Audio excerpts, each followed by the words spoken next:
Okay, I think we've got everything set up. Hello. Sorry, today's been a bit wild. Good to see you all. My microphone boom arm's going. Hello. Can you all hear me loud and clear? Hopefully you can. We've got some more tests to do with audio.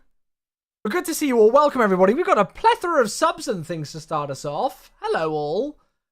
We have a gifted sub to get things going. All good in the hood. Okay, brilliant. We've got some people in the YouTube chat as well. Hello, YouTubers and Twitchers. Hello, both of you.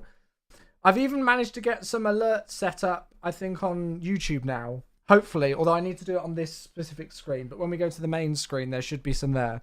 Right, I've got a test to do. We have got a test. For those of you who are tuning in on YouTube right now, I need you to do me a test. I'm going to play an alert, and hopefully you can't hear it. I'll explain why in a moment. And hopefully you also can't hear the music. So for those of you who are watching on YouTube right now, please let me know if you can't hear the music. You shouldn't be able to. You should only be hearing my voice right now, if it's all going according to plan. This is all due to copyright faffings. Ah, we got a sub. I will get to these properly. See, Joe. Thank you very much, mate. Welcome back to the crew once again. Back in. You can't hear the music, voice only. Did you hear that alert as well? See, Joe, thank you very much. 2 months. Hello. Hi. Voice should be enough. I love it. Thank you, mate. Been a month. Here's to many more. Thank you so much. Welcome back for the 2 months with the Prime. 2 months in a row. Very kind of you. No alert. No alert sound. Okay, that's good. I know it might sound bad. I'll explain why it's good in a moment. Let me carry through with these alerts, though. I realised that I'm missing hello. Sorry if I am missing a hello. Hello! Good to see you all. Happy Thursday. We're here.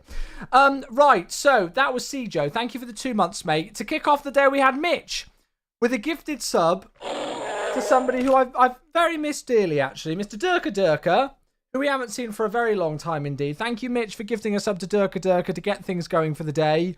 Thank you to Ozzy for dropping the 34 months with the Prime. Almost the 3-year mark for Ozzy and still going strong. Thank you for continuing on your Prime sub, my friend. Absolutely awesome to see people still keeping up with their Primes for so many months. It's wild. I always forget to use my Prime. I'm terrible. Thank you, mate. Good to see you. Snowman's then back, and we've got a 20-month sub as well. I'm actually so impressed with myself that I've managed to get this audio working. You have no idea. I feel like I am a production god right now. Thank you very much. Yeah, let's hope the Chewbacca sound isn't copyrighted. That's exactly what we're going to talk about. Snowman, thank you. 20 months with the resubscription. 4 months away from the 2-year mark and still going strong with the tier 1. Thank you, my friend. And then finally on the Twitch side of things, we've also had the one and only Darth Vage with a monstrous 6 years and an extra month. Thank you very much, folks. And thank you all for tuning in. It's good to see so many faces here straight away. It's busy. It is busy. So, for those of you who missed it the other day, on Tuesday, I went live at a very late hour, about like 9:45 at night. And I went live on both Twitch and YouTube, and it was really just a production test to essentially see whether it was feasible for me to stream on both platforms at the same time. Number one, whether my new internet was fine and all good there. And number two, whether my hardware could handle it and make sure that all of that was fine as well for my streaming PC. It was a successful test, I'm happy to report, and all went well.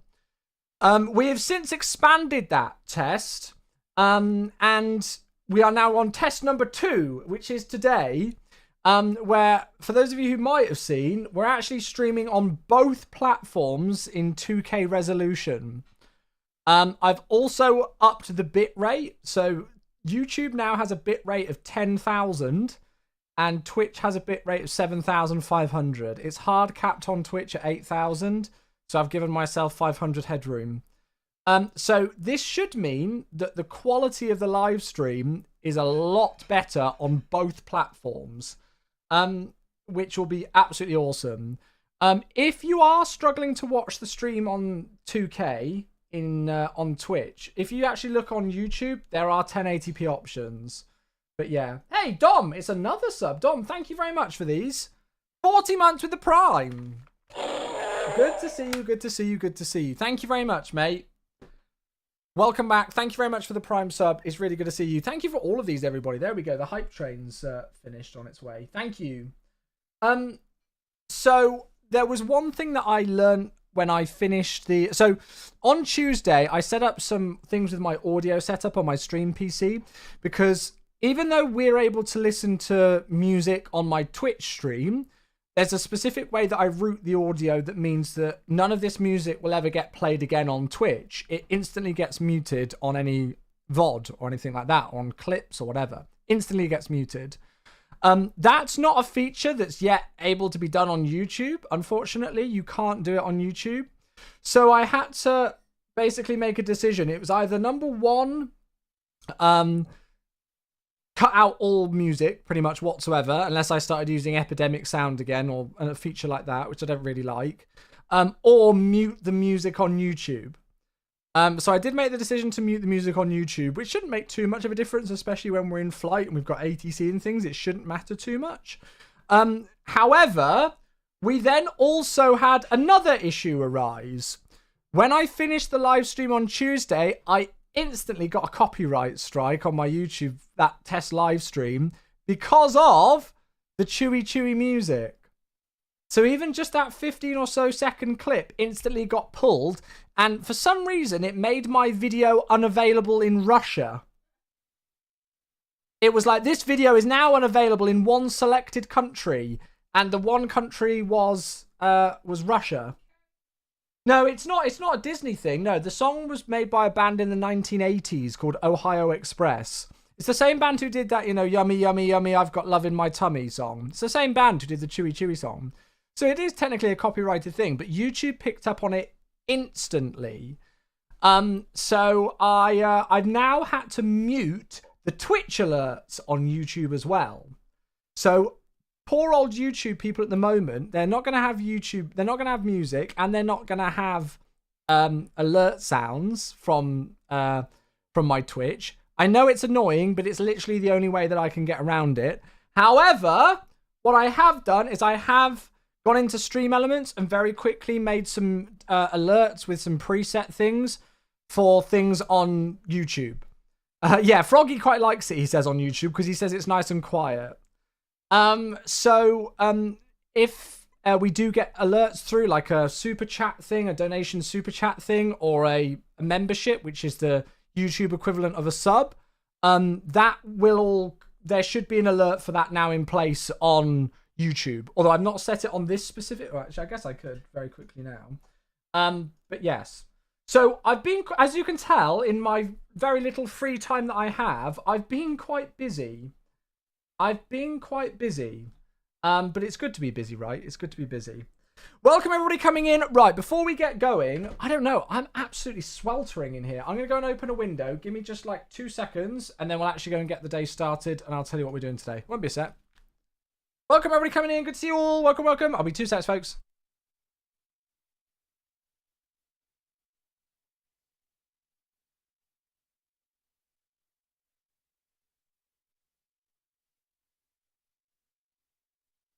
I don't know what it is. Maybe it's because my streaming PC might be working harder or something, and that's making it hotter. I don't know, but it's hot. Anyway, right. So, can we all just confirm before we actually get into today? We will actually get started now. Is everything loud and clear on both platforms, and is everything visually good? Are we all happy? Hey, Phil, how you doing? Thanks so much for tuning in. Welcome. Filthy, I like that name. That's clever. Is the stream nice and clear? Everything's fine? We're all good, are we? I'm assuming so, because nobody said otherwise. Thunderbolt's here on Twitch. Welcome, everybody. 10 out of 10 on Twitch. Nice. All good on Twitch. Loud and clear. That's great. Valak, thanks for your follow, by the way. Welcome. Carbon's here. Hello, good to see you. Welcome, everybody. Okay, I think we're good to continue then. Whew, it's busy. It's busy. So, what are we doing today? What are we flying?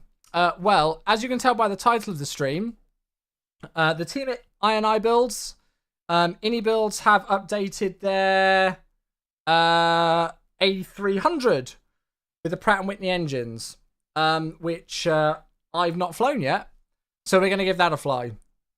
We're going to give that a fly today and give that a go. I've been excited for this one because obviously Pratt & Whitney engines are realistic for DHL.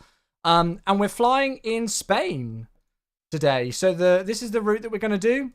We're going to be flying Postman 5 Whiskey Echo is our call sign. BCS. I think that's the call sign, isn't it? Postman 5 Whiskey Echo. And we've got the Aerosoft Vittoria scenery, which I purchased earlier on today. It was on sale on Sim Market, 25% off at the moment. So that was a nice find. So we've got the Aerosoft Vittoria scenery, and then we're going to fly down to the south of Spain to Sevilla. And we're flying into the MK Studios Sevilla scenery today. Flight times there and back should be about an hour each way, somewhere about that mark. So nice flight times on this one. And yeah, we'll give the Pratt & Whitneys a go. So I'm looking forward to it. Just noticed the shirt. Do you like it? It's the 40th anniversary. I like this shirt. It's one of my favourites, actually. Hydraulics, some stuff in mind. Yeah, it's crazy, isn't it? Power of the vet. That's great. Allows them precisely Oh, that's great. Nicely low. G Hasby is here on YouTube. Welcome, welcome, welcome. Right, so this is the flight we're going to be doing today. And I think we're ready to go. Oh, we have another sub. _Lennart. Thank you very much indeed for your brand new sub. Welcome. Is that alert loud enough? I think because I've... Is the alert loud enough on Twitch, guys? Or do I need to turn it up? Let me know. _ Thank you. That's a brand new sub. Welcome, welcome, welcome to the community. That is huge, my friend. I feel like I need to turn it up slightly. It's fine. It's all good, is it? Okay, maybe I don't need to turn it up then. Maybe it's just in my ears. It's a bit quiet. I've been really faffing today. _ Thank you very much. Brand new tier 1 sub. And then Gary as well is back. 75 months for Gary. Bloomin' heck. Good to see you, dude. That is a brand new sub followed straight in with a 6-year and a quarter sub. That's wild, isn't it? Thank you, friends. Paulson's here. Good to see you. I've been subbed on YouTube. Had to find your Twitch. Well, welcome. Thank you. Me faffing never. I know. I was faffing with it earlier during my lunch break and also annoying Ian in his Twitch.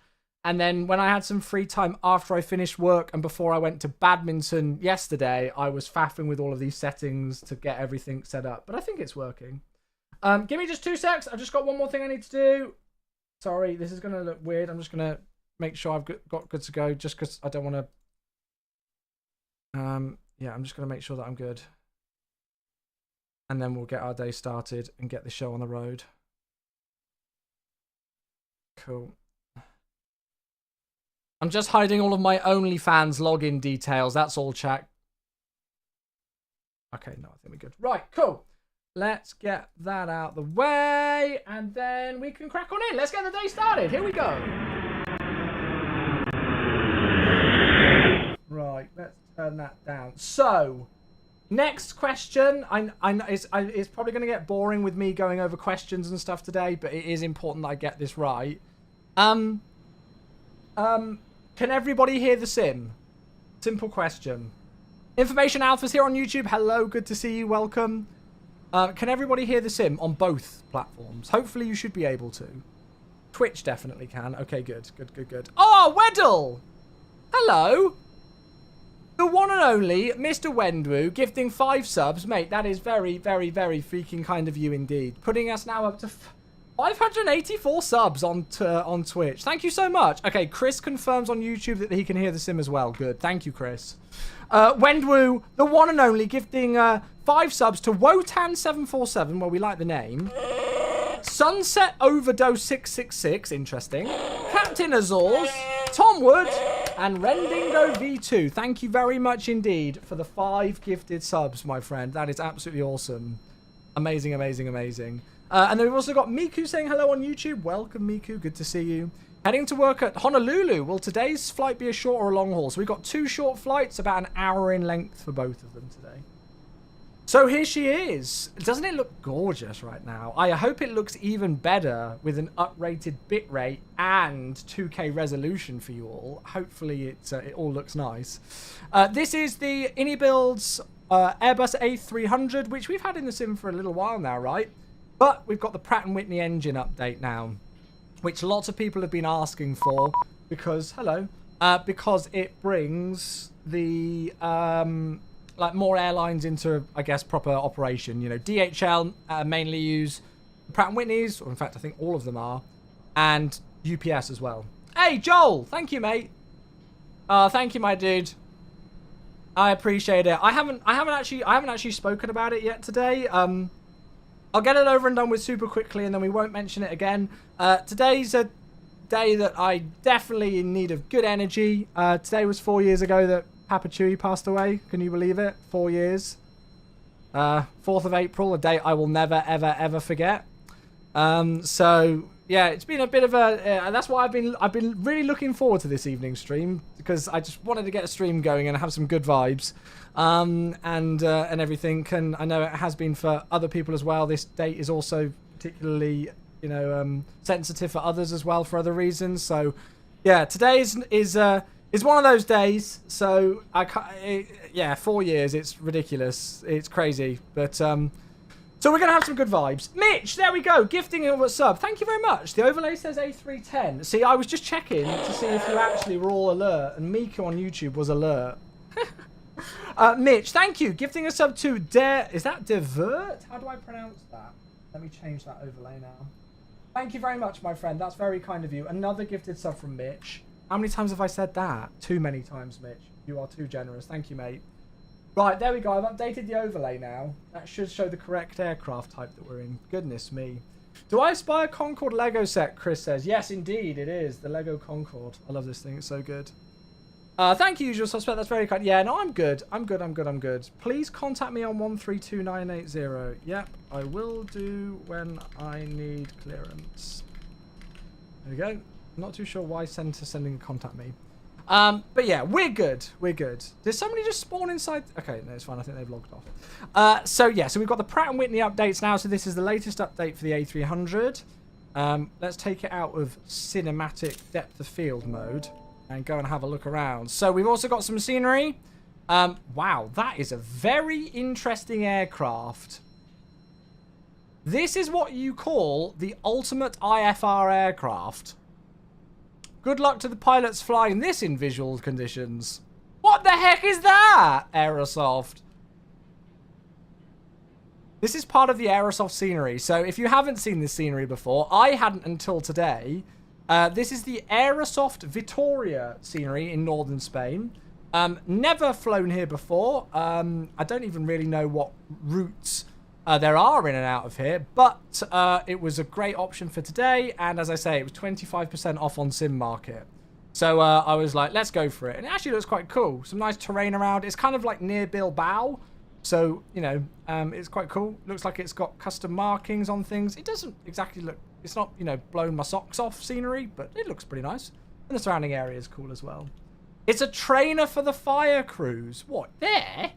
That's parked in a precarious position, isn't it? Is the Pratt & Whitney update out on Xbox as well, or will it be today in Marketplace update? Honestly, I actually don't know. So the Marketplace update comes after I finish my work day.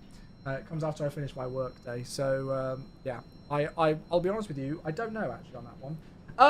We've got Mitchell. Thank you very much indeed for joining the Chewie's Angels. That's a new membership. And I don't know why it's not come up as an alert, because it should have done. Oh, faff. It should have come up as an alert, and I don't know why it hasn't. Thank you very much indeed. I set up some alerts for it earlier on and thought it would work, and of course, it hasn't. Thank you very much for the membership. You should have a little sub badge thing next to your name, though. That's very kind of you. Welcome, welcome, welcome. I will work out why that alert isn't working. I'm not too sure. Oh, nice, Lilo. Right, that was you on YouTube. Thank you, mate. That's very kind. Very generous. Right, let's get going. Let's get into the flight deck, shall we? And get this show on the road. So, as you can hear... Hello, what's that for? I don't know. As you can hear, we've already got some electrical power established to the aircraft. Let's go and do... I think I will do GSX first. We'll get weights and balance going first. So, we're going to the EFB. And hopefully... we should be able to just import the flight plan from SimBrief. There we go. Yeah, we should still be fine for that departure time, I think. Yeah, 20 minutes, that's fine. So we've imported this from SimBrief. We'll have a look at the flight plan in a bit. We'll go weight and balance. Customize that from SimBrief. That's in pounds. So let's change it. Where do I change it again? Here. Kilograms. It's pascals. Let's do that. And we'll go weight and balance. And we'll go update from SimBrief. So that's giving us 13,000 kilograms. And then we'll see what the zero fuel weight is. So if I click apply load to aircraft, we'll check it. Alert came in on my side. Oh, did you see it? Did it pop up? Was there a little thing on the middle of the screen that said new member? There should be like a little thing that appears like near the top in the middle that says new member. Hopefully it does. Hopefully it comes through.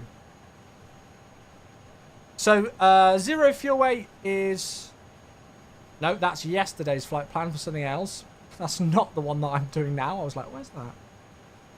With a crown. Oh, good. It did come through. Hey, I actually set something up correctly. Goodness me. View SimBrief OFP. Here it is. So, the zero fuel weight should be... Oh, that's way off.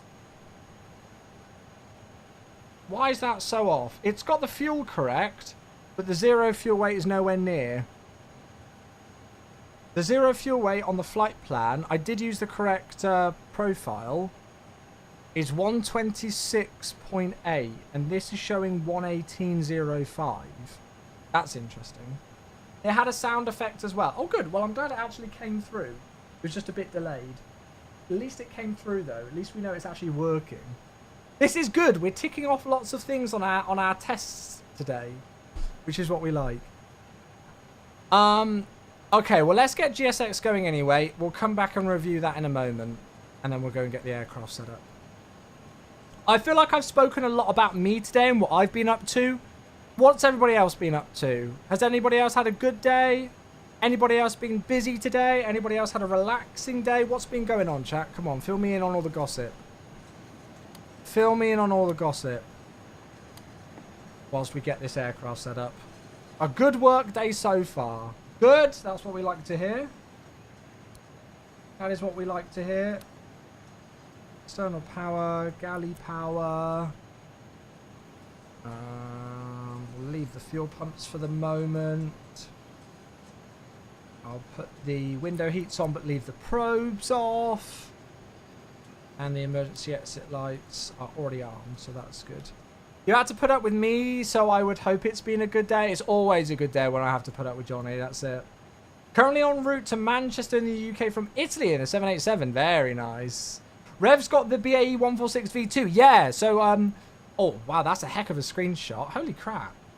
Yeah, so Scott from Just Flight sent me the update, but because I was out yesterday at badminton training, and then I was, and then we're doing this today, we'll do that soon. But yeah. Oh, we got another member as well, Lars, over on YouTube. Thank you very much for becoming a YouTube member. I think you are the fourth or no, fifth person to become a YouTube member. And yes, I saw it on the screen. I didn't hear it, but I saw it. There we go. I know it's not the same as our massive alert thing that we've got on Twitch. It's kind of just a bit of a placeholder until I get round to that and have a spare 5 minutes. But at least we have an alert there. So thank you very much indeed. That's super kind of you. Very, very, very much appreciated indeed. Welcome, Lars. Snowman on Twitch. There we go. Bob's here. European Air Transport user cost index of 50. Oh, very nice. I'll certainly switch to that one then. Thank you, Bob. Got robbed 140 quid at the vet. Oh, nice. That's what you want. Always a good one. It's always worth it for the pets, though. David, 76 months. God. Thank you very much indeed, David. 76 months. And welcome back to the crew, my dude. Hope you're well. What's that? 76. That's 2 years and a... No, sorry, 6 years and a third? That's wild. Thank you very much, David. I hope you're well, mate. Can you tell me when ANI A300 update arrives on console? I genuinely don't know it, so no. I genuinely don't know it. It might be in today's marketplace update. It might not be. That update, when you see it, when you see on the dev update that there's the list of what gets updated in the marketplace, that comes through after I finish my work day. So I genuinely don't know. Yeah. The zero fuel weight, according on the forums, was reduced by about 8 or 9 tons for the cargo version. Yeah, but I'm using the cargo I'm using the cargo thing on SimBrief, so surely it should match, shouldn't it? It's fine. It's not the end of the world. We can just go as we are. Do you work from home or in an office? I work from this very seat right here. I work from this very seat, my friend. Right, let's give me just a moment just to make sure that things are kind of getting set up in here. So, parking brake. Hello, click spot. Why can I not set the parking brake? That's weird. Oh yeah, we've got the A-cars thing as well on here, don't we? That's pretty cool. I've not looked at this yet. Oh, I can't. Oh, I know why. It's because they've changed the click spot. The click spot for the parking brake is now at the base. Just so you folks know that. If you're wondering why you can't click your parking brake, they've switched it to the base. The empty weight of the cargo is lower than the packs, and SimBrief only has a packs profile. I thought SimBrief had a cargo profile. I swear I used it. I thought I did. Yeah, whatever. Right, that's all turned on. That's all good. Hello, Mungo, by the way. Good to see you, mate. Welcome, welcome. There are profiles for all 4 variants. Yeah, I'm pretty sure I used the right one. It's fine. We'll go with this profile for now, and we'll review it for the second one. Okay, so weight and balance is coming online there. And we've got... we've got the aircraft in an initial state. That's fine. Let's go and take a look at the weather. So the METAR here at Vitoria, 160 degrees at 6 knots, variable from 120 to 180. Cav OK, temperature 19, dew point 10, QNH 1014. So I'll just press B and the sim agrees. Erin on YouTube says, Chewy live stream on YouTube. I know, right? Welcome. We're streaming on both now and in 2K. So we're really going for it now. We're really pushing the boat out here. I wonder if that's why it's hot in my studio. I wonder whether my streaming PC is just getting slammed to death. Good. Let's go and do... So can we do like an AOC thing down here? Sorry, Pyro, if I missed it. Pop it in again, mate. Pop it in again. Oh, look. Pre-flight, en route, post-flight. Weather ATIS. Ooh. CPDLC stuff. Nice. I haven't actually put my Hoppy's log on, but that's cool. Right, that's the 47. Oh no, my temperatures are fine. My GPU's being used 100%, but that's fine. It's at 44 degrees centigrade, so that's okay, isn't it?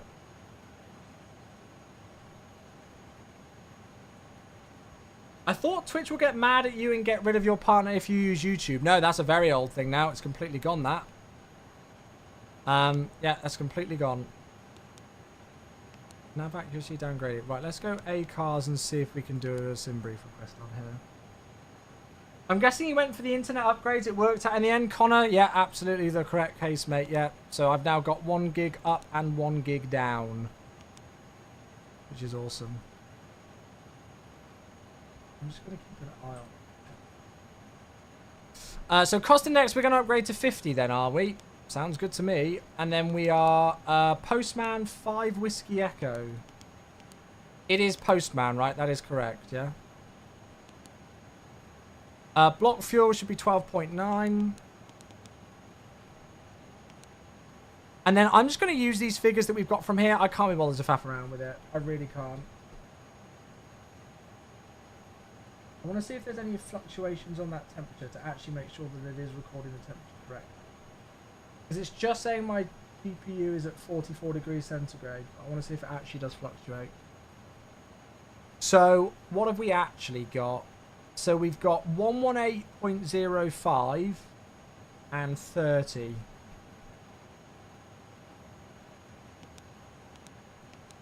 We'll go 118 and 30.0 to the CG. So that's giving us a gross takeoff weight of 130.5. So yeah, we are about 9 tons lighter than we were expecting on the flight plan. Oh nice, Palmer Towson line, awesome. I know, Eurotrans was such a better call sign, right? I agree. Okay, departing out of here. So we're out via November Echo Alpha today. So it should be a November Echo Alpha 3 Delta departure. Which is the Tabernera departure for runway 22. So we'll go into here, click SID, runway 22. Just make sure there's no other options, which there isn't. And we'll insert that into there. So that's set. And then into Sevilla today. We are on a... Oh, wow. I'm not even going to try and pronounce that VOR. I'm pretty sure we're on the Hotel India Juliet arrival. I'll double check it. Yeah. So we're on the Hotel India Juliet for Foxtrot arrival, which will take us to Tendu by the looks of things. And then it should be an ILS 09 via Tendu on the Zulu. We'll just double check it. Oh, really? Bob. That's weird. I'll have to remember that. Oh, actually, the winds are 200 degrees at 4. It looks like it might have swung, so we might be on a different one. Let's go and see what they're using in real life, shall we? See if we can grab anything. If GSX hasn't started, is there a way of starting it without restarting the sim? Yeah, so if you come down to the little arrow in the bottom right-hand corner of your desktop, you find a little crocodile thing, whatever it is, for the quartal. Click that, right-click it, and restart. I don't know if it's a crocodile. I'm calling it a crocodile. It might not be a crocodile. Aha, there we go. We just had a departure off of 27. So it is a switch of runway. So what are we going to be using instead? It'll be the 4 Echo. So it's going to be this 4 Echo to where? That's the question. Where in the world does it finish? Oops. Get rid of you. Is it via Rotex? I think it's via Rotex, isn't it? Adam, hello, good to see you. Welcome everybody coming in. Welcome, welcome.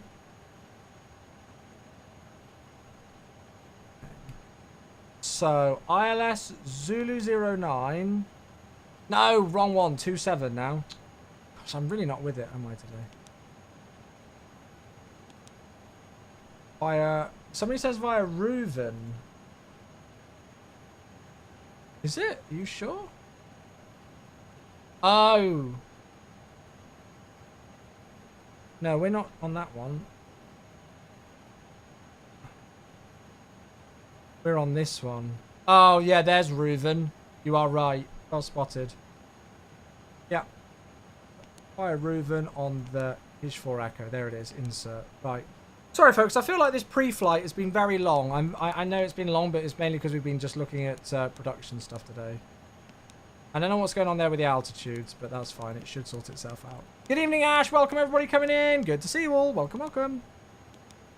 Okay, that's all fine. Let's go and do takeoff performance then. So, takeoff. Sync all of this. Happy with all of this. Happy with all of this.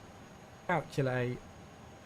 So we've got 154, 163, and 163. 154, 163. The flex today is also 6.3, so we'll go flex takeoff. Oh, I need to shovel these on, I think. Oh, no, I know what I need to do first. Need to hit align IRS. Is it going to come back on? It says the IRS is in a line. They should sort themselves out in a moment. Are you on the BA275 to Vegas on the 19th by any chance? No. I'm not, actually, believe it or not. I am not. They take ages. Oh, okay, it's just them doing that. Right, well then we'll be... Oh, I was going to say we'll be productive and go and get clearance from the over-enthusiastic centre controller who sent me a contact me, but he's logged off. So, I guess we won't do that. Now, next question then is radios. Because we've got these in the way now, where in the world are we doing our radios and transponder? Am I being an idiot? Or have I forgotten that? Is Vegas a work trip in the end? Good question. I mean, either way it'll be a work trip. It's just whether I'm working there for MSFS or working there for Chewy. It'll be a work trip either way.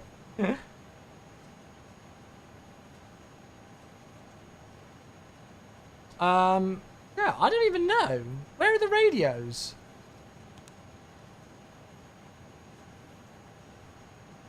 Oh, I know why. I'm an idiot. I need to just pull up the right menu, don't I?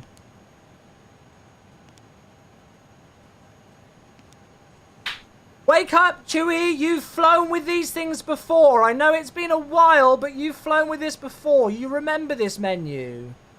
There we go. Sorry. That's just me having a slight mental breakdown. But we're fine now. I've just had a word with myself and all normality has resumed. Thank you. I'll just put guard over there, I guess. There we go. Right, cool, fine, good, 2,000. But this also means with this, you can do the whole thing where you map the ILSs. Do you remember in the Beluga, in X-Plane 12, where you could map ILSs? You can do that in this now. Pretty cool. Pretty cool. Okay, so it's still saying the IRSs are in a line. We need those to then be able to put in the rest of the stuff with the flex. Oh, shit! Not my day, is it?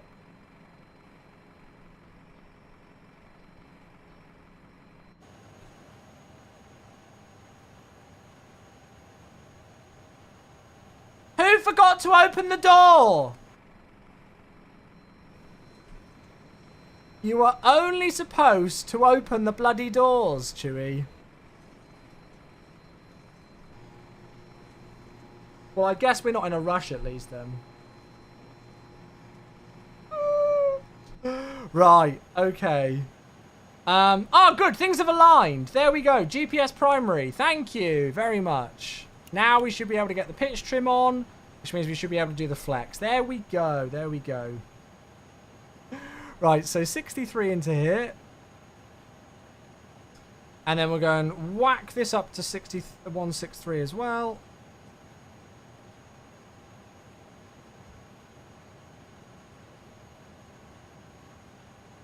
Click preset. Put it up now. Should I put this to like a clean speed of like 220 or put it all the way up? I don't know. Runway heading for departure. Today we're out on 22, so it's 216. The DHL paint is still floating in the middle of the door entry. Oh, is it? Oh, that's the wrong one. That's fine. Just ignore me. I'm really all over the shop. What's happened to me? Yeah, so basically you preset a speed, which is the V2. So if you go to the takeoff page, you'll now see 163. So you don't actually type in the V2 on the MCDU. You put it in your FCU, and then it will show in here. Mejo, hey, 72 months. Thank you very much. You legend. Oh, it's good to see you, mate. Oh, mate, it's really good to see you. And I mean, that's a huge anniversary to come back to, Meju, because that is 6 years, 72 months. Thank you very much indeed. Welcome back. Commie's here in the chat. Welcome, Commie, on YouTube as well. The DHL paint is still floating in the middle of the door entry. Let me have a look at this. Oh, yeah. I'll just send that one. We'll just send that one for review. Send it to VAR. Right, 216. And then the initial climb today. Well, our transition altitude 6,000, so I'm just going to go with that. One to go. And then we'll go nav and profile.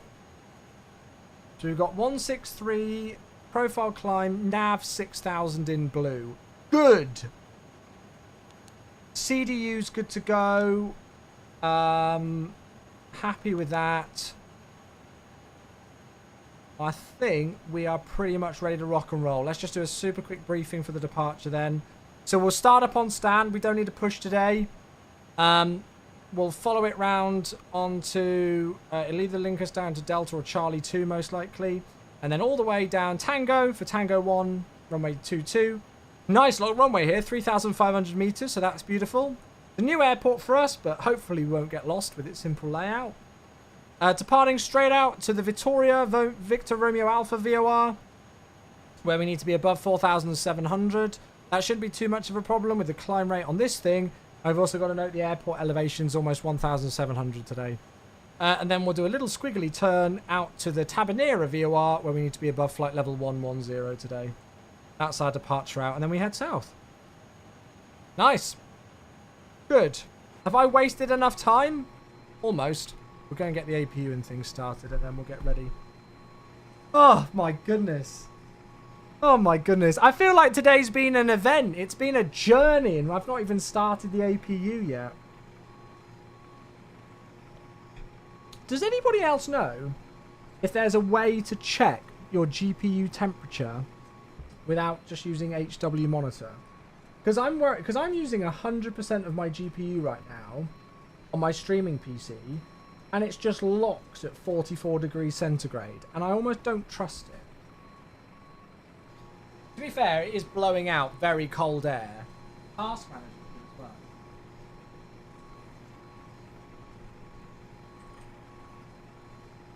Or maybe that's an intake fan bringing in cold air. Let's have a look. Performance. GPU. Oh no, that says 44 as well. Maybe that's what it is. How big is the MSFS dev team? That's the kind of thing I can't comment on, I'm afraid. Sorry, my dude. Between 40 and 60 is fine. Oh, I mean, you could get up to 90 and nothing would cause damage. But it was just weird that it was locked onto it. Jefferson's here on YouTube. Welcome. How you doing? What's going on with the DHL textures? Nothing to see. Nothing to see. Good question, though. I actually don't know. But yeah, no, all good. Thank you, Poodoo. How are you? Good to see you. Good to see you. Your A300 is grounded since January. I have so many bugs. Systems freezing, yellow hydraulics, low pressure bug. Oh, Debrolog. Try and see if deleting panel states works for it. You might have corrupt panel states. I think it's the inner tank pumps here on the left side for the APU. We're going to get the APU started. I had some really bad bugs with the A300 where it was like really buggy with the panel states and all sorts of things. And I sent it to iniBuilds and they said it looks like your panel states have been made corrupt. So I did a clean reinstall and redid the panel states and it fixed a lot of things for me. So give that a go. Right, I'm going to be a proactive pilot. Put the landing elevation back here, just in case we need to return for whatever reason. I obviously don't plan on it, but you never know. With how things are going for me today, it could well happen. No. Have you ever used FS2 Crew? I have. I used it on the Phoenix for a little bit, and I honestly just found it more of a faff than anything else. It was more of a faff than a help in the end. I found myself faffing, like, the whole concept of FS2 Crew is to take the workload off you as the pilot, but I found myself faffing with it more when it didn't decide to respond properly than anything. Cleanup speed plus 20, nice Mitch. Yeah, I've gone for about 220, so we'll see what that's like today. Yeah, the task manager's showing me the same temperature, so I think we're good. Right, APU's running, so we're going to stick it on the bleed.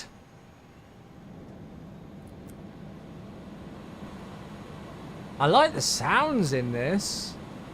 They've changed the sounds, I think, a bit, haven't they? Right, external power can go, and I believe we're finished with boarding. So we'll go and get things out the way. So we'll get rid of the ground power unit. We'll confirm on the ECAM display. Is this called an ECAM? It might be a different name in the A300. That the parking brake is set, which it is. And then we'll go and do our own kind of ground checks. Good. And once GSX is out of the way, we'll be ready to start engines. Jefferson on YouTube says, thank you for the welcome. I'm from Brazil. Hello. I hope to build a machine like yours someday. Yeah.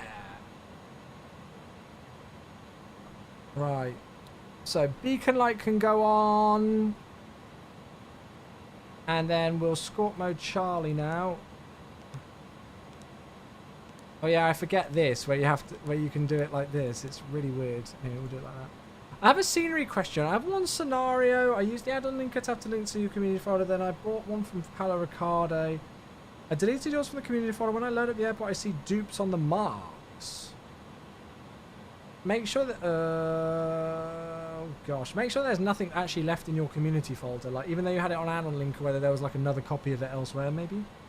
Just landed at Ponta Delgada. Oh, really? 2 go-arounds. Oh my god. We haven't been to Ponta Delgada for a while, actually, have we? Right, so fuel pump's on. Beacon's on. APU's ready to rock and roll. Just got the probe heats, which we'll do after engines start. Okay. Let's start engines. Let's do this thing. So we'll start engine number 2 first. So we'll go start on A.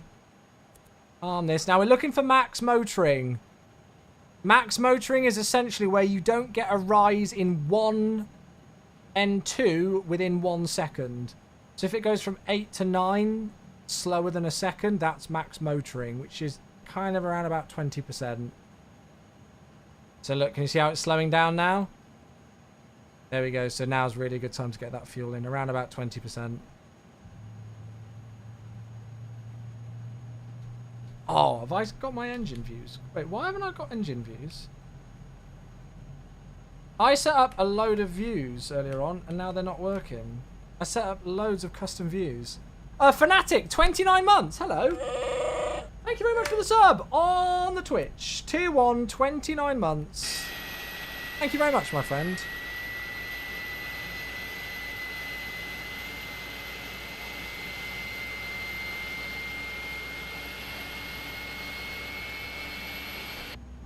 I'm annoyed. I set up loads of custom views. I don't know.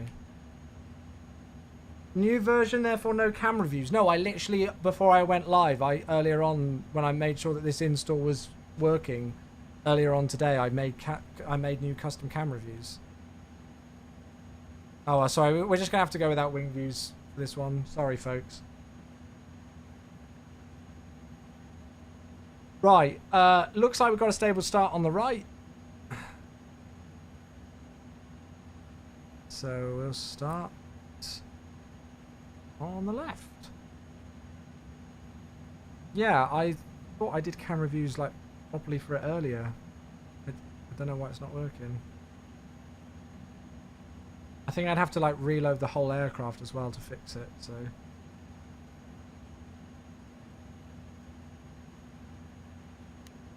In. When chase plane, I know.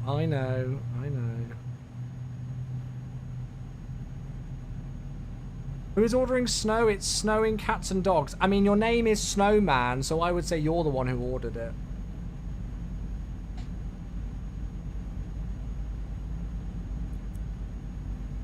Alright.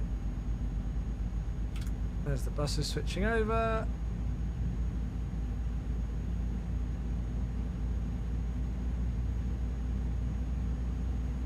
Good, EGT starting to drop back. Nice. You don't like snow. How is your name Snowman then? Okay, 2 good engine starts. Lovely. So we're going to swing that round to continuous relight on there. APU master switch can come off. APU bleed can come off. Probe heats can go on. And then we've got this dark kind of config overhead with no lights on. Hey, Birderino! Hello, mate. Goodness me, who's this? Who's this? Good to see you, my friend. Long time no see. Thank you, mate. I will do so. I'm looking forward to this one. Hope you're well, my friend. Right, it's 32. Where can I see that in terms of the trim setting again, chat? So if that's 32, where can I see what my trim value is going to be for it? Oh, it's going to be in the takeoff calculator, isn't it? Yeah, 0.2 down. Which we'll call about there. Okay, there's no other aircraft around me. I'm lonely and on my own today, so we will taxi out without calling on Unicom. Everything is good to go. Taxi light on. Good to see you, Birderino. Thanks for coming in, mate. And thank you for 32 months with the Prime as well. Okay, so parking brake released. Let's roll. Oh, I really want to go to an engine view right now.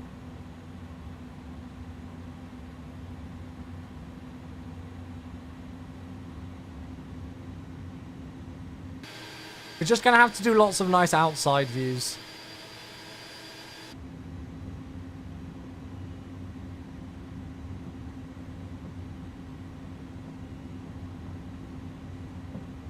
Yeah, the sounds in this thing are delicious. Is that a word that you can use to describe sound? It is now.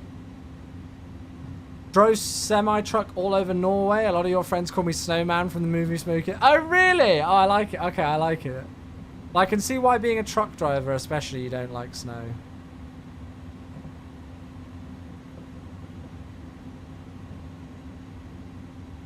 Can you use charts on the EFB? Yeah, there is Navigraph thing on the EFB.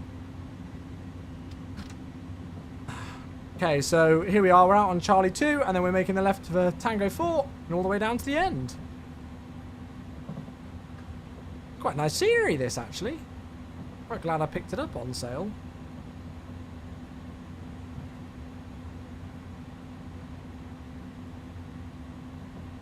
And if I remember correctly, that's the toga button, right?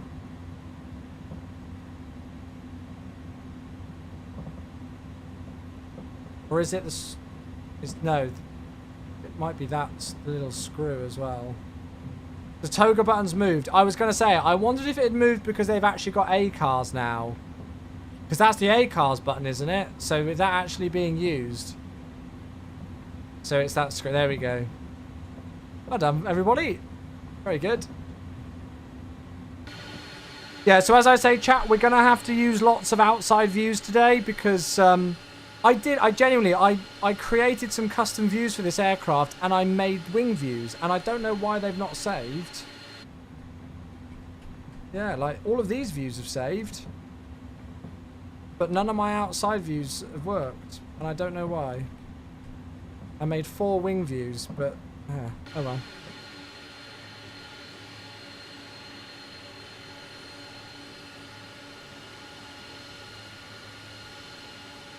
It's the same as the PMDG 737 Spot. Do you know what? I actually quite like that. I like when there's like a commonality thing because the thing is that we fly so much and we fly so many different aircraft by so many different developers that do so many different things in different ways. Just having a simple commonality of a toga button on a screw there makes all the difference. It's the little things like that that just make all the difference, don't they? It's a great spot for it, so, you know. I love this thing in the DHL paint. It looks so good.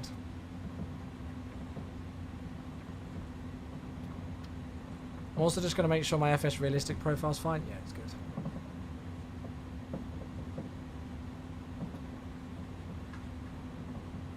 It's nice not to have to change the view, Commie says. Yeah.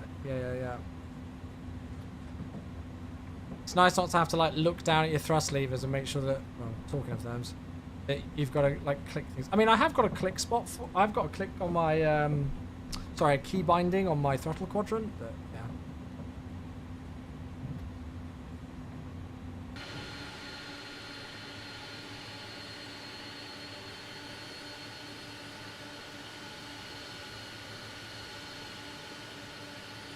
By the way, chat, if you ever use the drone camera in Microsoft Flight Simulator, you'll be well aware that normally you can't make flight control inputs whilst you're in drone cam. If you press C on your keyboard, you'll be able to make flight control inputs. You just won't be able to move your camera. And then press C again, and then you can move your cam. So it's just C on your keyboard. Lots of people don't know that one. Okay, right now we're wiggling all over the shop. Where is the toga button, please? It's this little screw on the bottom left of the FCU. Can you see it like highlights as a click spot now? If I move over here, there's nothing. But right there, there's a click spot. So yeah, so if you ever want to like go in the drone cam view and actually control your aircraft, just press C. It does mean you'll lock the camera, but yeah.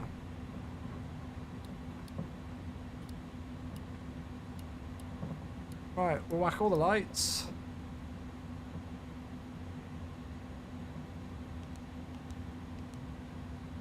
TARA on that. Wait, DHL in this region use the call sign yellow? Really? Through Spain? Yeah, Debrolog, I absolutely understand that. I think the MSFS camera system can feel quite complicated until you kind of get used to it. Once you kind of understand what you want it to do and how to get the best out of it, it's absolutely fine. Like, I don't even think about it anymore. But yeah, I can understand that. Can you make control inputs whilst in cockpit free look mode? So if you just click the middle mouse button down, so I'm not actually holding down a middle mouse button, I'm just moving my mouse, and you can see that I'm still using my rudder pedals. And then I just click my middle mouse button again to fix the view. So if you want to be looking around with head movements whilst making flight control inputs in cockpit mode, just click your middle mouse button. Don't hold it down. Or get a Tobii eye tracker. Right, let's get this show on the road. I'll just pause things. Keep it rolling. Why the hell not? Start A clock because I forgot to start the other one. Let's go.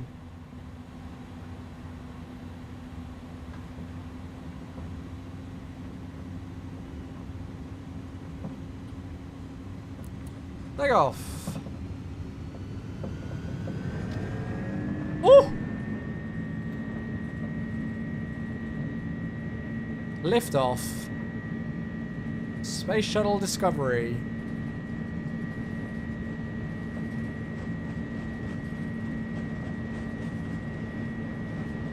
$100 knots.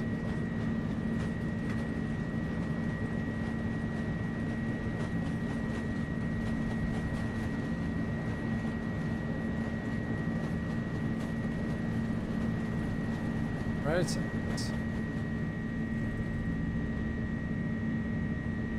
Positive rate. 0.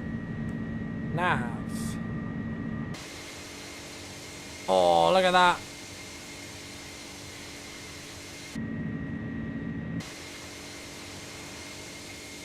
Now, of course, remember, even though this is an Airbus, it's not a, not something that you, it doesn't have fly-by-wire. Oh, the sounds! Profile thrust, profile climb.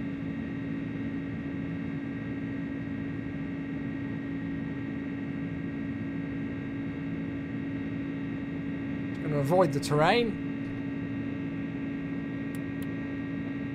As we turn to the south.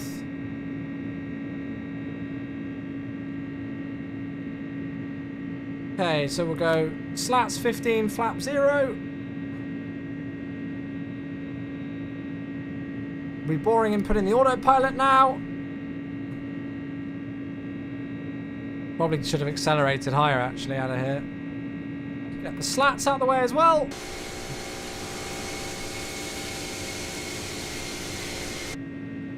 And then we've actually leveled off. So we need to go back into here and click profile. There we go. And we'll keep climbing. That's transition altitude, so we're going to set standard. Once, twice, 3 times. And then we're going to do the after takeoff check. So Engine start switch can go off. Runway turn-offs and nose lights can go off. Landing gear can go off. Ground spoilers can be disarmed. And there we go, we're on our way. 3 times a lady, that's it. I'm so sorry that I haven't got wing views, chat. As I say, I literally made wing views earlier on for this aircraft, and all of a sudden they've not saved. I don't know why, but they've not saved. So the best wing view I can give you is that. Bit annoying, but hey ho. I'm really digging these sounds.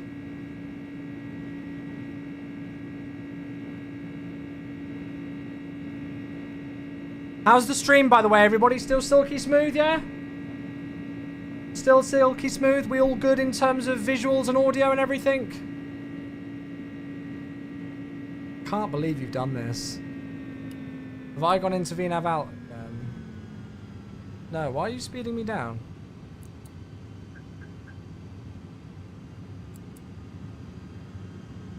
That's very interesting. What the fudge has happened with our flight plan?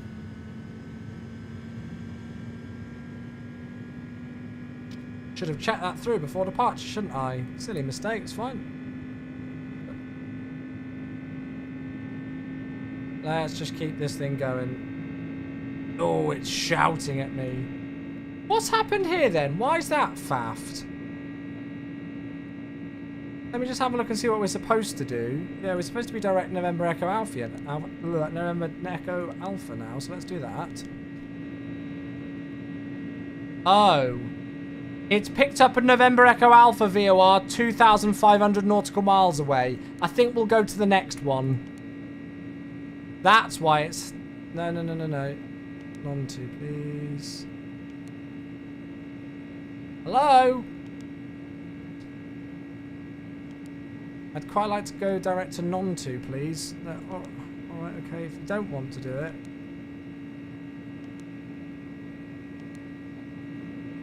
There we go. That's why it's got confused. Right, now we can go back into profile. That's going to accelerate us. We're back into nav.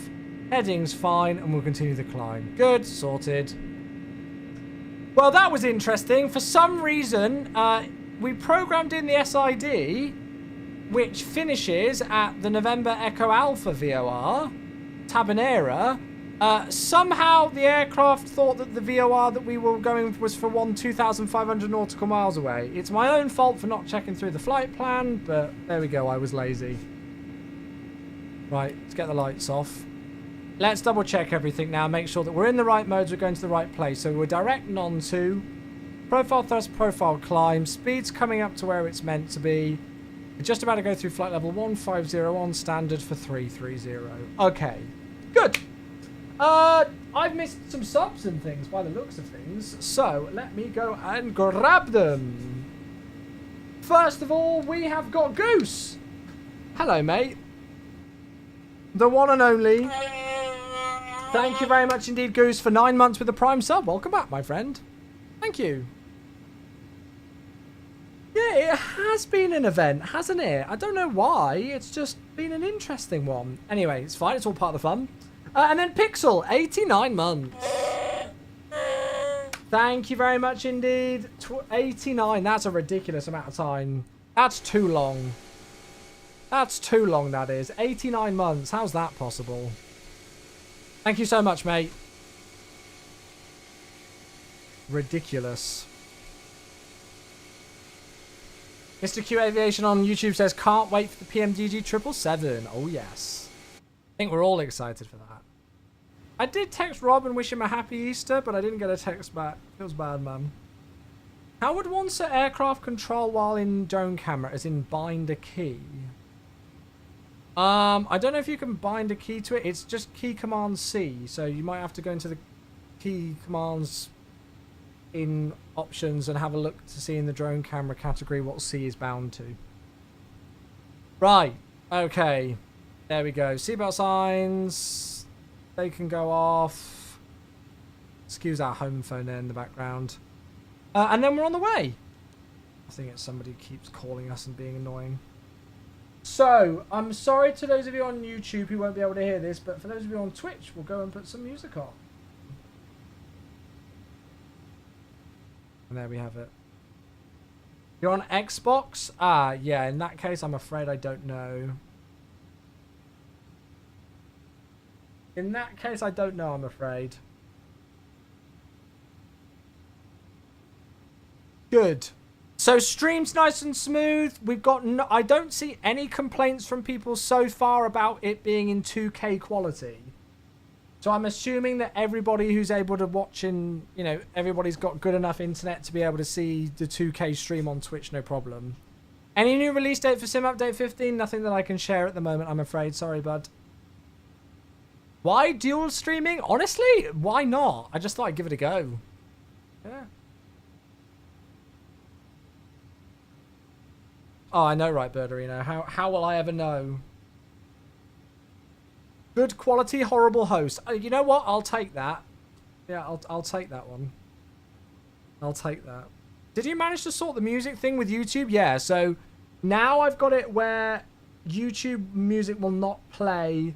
So this, if you're watching this stream on YouTube right now, you won't hear the music, and you also won't hear the alerts as well, Twitch alerts, because I got a copyright thing on that as well.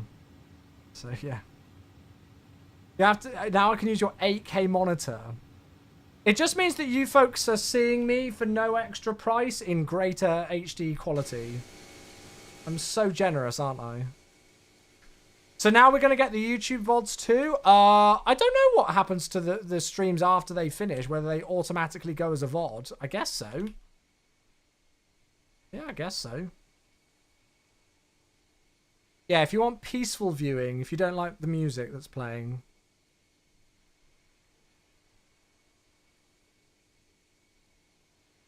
Thomas, good to see you, mate. Hello. Is there any reason why you have to silence the music and sound alerts on YouTube? Yeah, so I use a specific method with OBS and some clever software to basically ensure that all of this music doesn't go to my Twitch VOD, which is usually where people will get a copyright strike on music, right?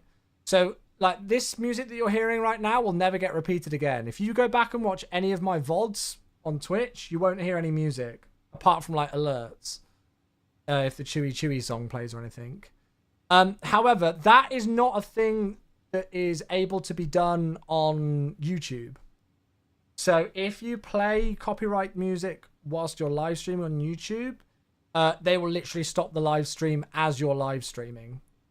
So I had to find out a way where I could still make sure that the music played to Twitch, but not to YouTube, which I've successfully done. I've successfully done a production. I've successfully done a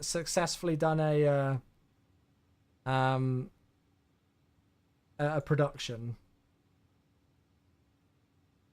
So if you dance to music on stream in the VOD, you'll be dancing to the sounds of the aircraft. Oh, well, the amount of times that I've said, oh, I've really loved this song, and then nothing's playing on a VOD, yeah. Yeah. Jet Delta on YouTube. Fancy seeing you on YouTube. Hello. Welcome. I feel like they should scrap the copyright thing on Twitch. If anything, you'd be helping the artist, but that's just me. It's not as simple as that, mate. That's not how copyright laws work. Not as simple as that. Not as simple as that. Good evening, Navarre. Hello. Welcome, my friend.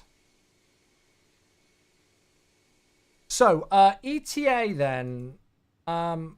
We took off 11 minutes ago, and the flight time should be about an hour. Yeah, Becca, Mum should be around. Yeah, yeah. Unless somebody else is on the phone to her. I don't think so, though. Sorry, what was I going to have a look? So, yeah, flight time an hour and 3 minutes. So we should be about 50 minutes into a landing. So we'll say about 1910 Zulu ETA, I think.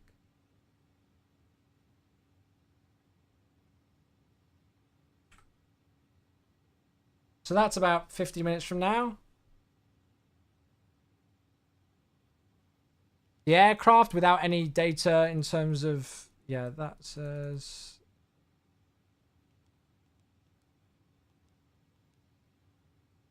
Don't know what's going on with it. I almost want to check this flight plan through and make sure there's no weirdities going on. Oh my god! What has happened?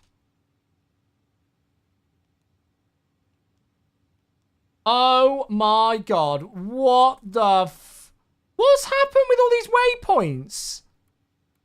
A300, hello? Oh my god. That's not good. It's picking up the wrong VORs. I don't get how it's doing this. That is definitely a bug. I've never had this before. I wonder if I re-put in the arrival, whether it'll pick the right one. If not, we'll just program them in manually. This is why you check your flight plan through before you fly, everybody.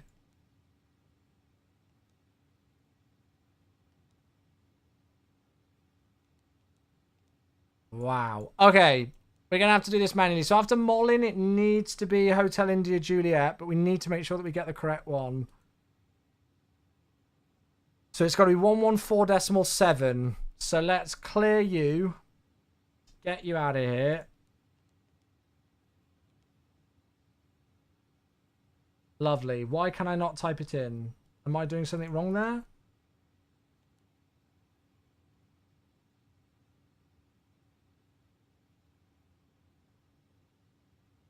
Am I doing something wrong? Is there any reason why I can't input it? I'm just trying to think if there's somewhere else where I should be inputting this.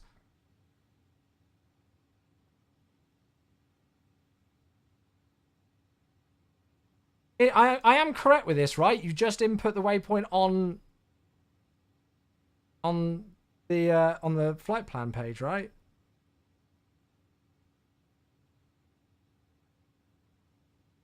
This is very interesting. We might just have to go Molin direct Pakis. Click the line above and enter it. Oh, okay. No.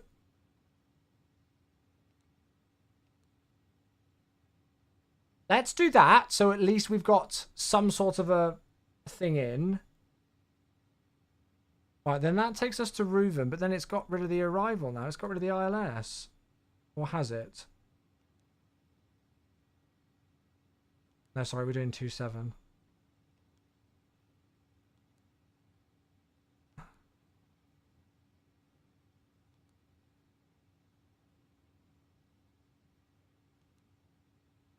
Why has this not got the ILS?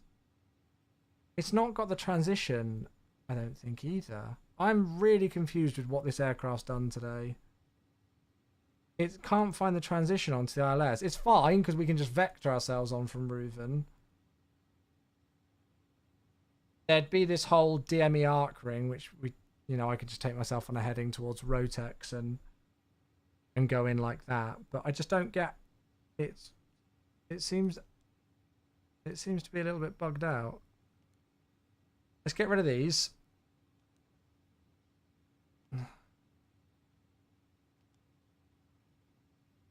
So if I just input all of this again, ILS Zulu 27 via Reuven, that's correct.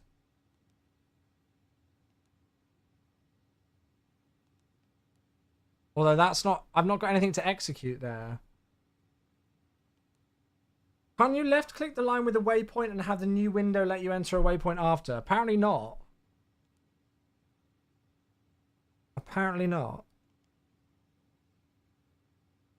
Again, worst case scenario, we leave Reuven on a heading and just intercept the ILS. It's really not difficult, but it's just weird that it's not doing this correctly.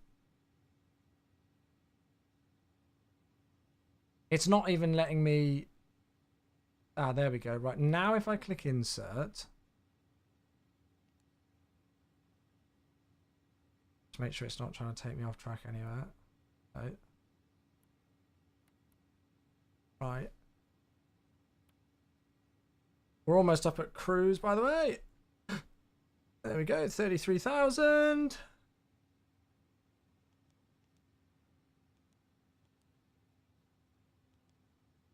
Right, then it's got the ridiculous thing there.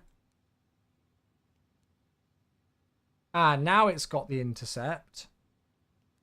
Now it's got it there. Right, so let's just delete this and see if it...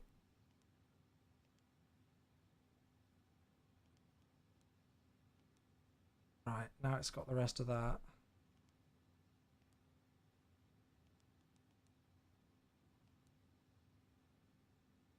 Not the airport line. Can't you left click the line with a waypoint and have the new window let you enter a waypoint after? Next waypoint. Oh yeah, that might be it. No, that's new waypoint. That's not what I want, isn't it?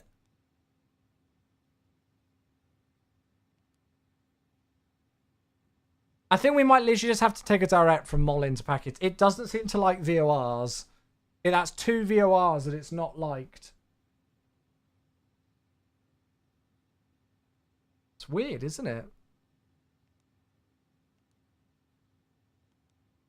Right, now it's got that intercept, but even then it's like, what is this? And it's got nothing with the descent's all destroyed itself as well. This is wild.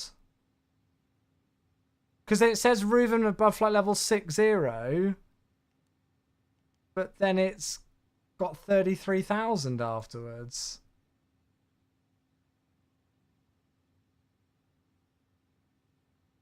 I think we literally might just have to go Reuven at 6,000, heading select, bring it in. I think that's what I'm going to do. I don't think there's going to be any traffic or ATC that this is going to affect. No, it's not, so it's fine. Try entering it and clicking on the wayport below it. No, I don't think that's going to do it. I mean, I've got rid of it now, but... I think it's bugged.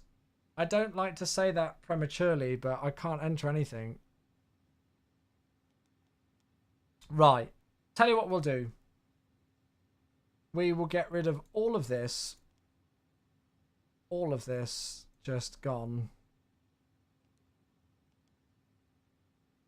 Just gone.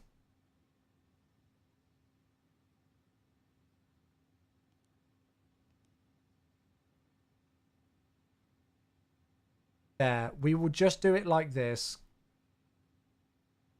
We will go Reuven direct onto it.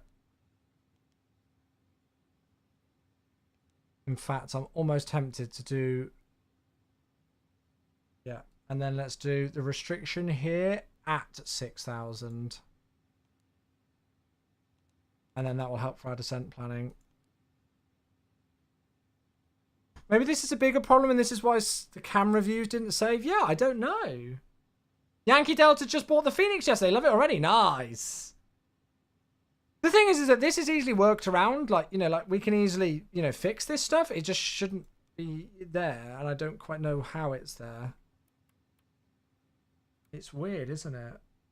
Right, good. That's also given us a top of descent that looks a lot more feasible now. We're missing out a couple of waypoints on the flight plan, but quite frankly, I don't care. We're going Molin direct Pakis. I don't think it's going to make any difference in terms of altitudes for where we're going to be. We have got a flight level 100 or above restriction at Hotel India Juliet, but I'm not really too worried about that. And then Pakis to Reuven is correct, and then we're just going to go in. Hopefully it will work. So let's see if this works then. Localizer is 110.1. 110.1. Sounds like a navigraph and ini coding. Yeah, I don't know. I don't know. It could be something that's just had a moment. And then the course of 271.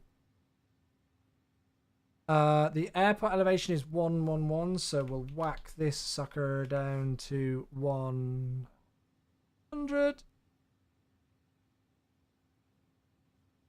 We're setting up for this approach super early, but that's fine. I'll put ILS on there. Zaid on YouTube. Hello, Zaid. Welcome.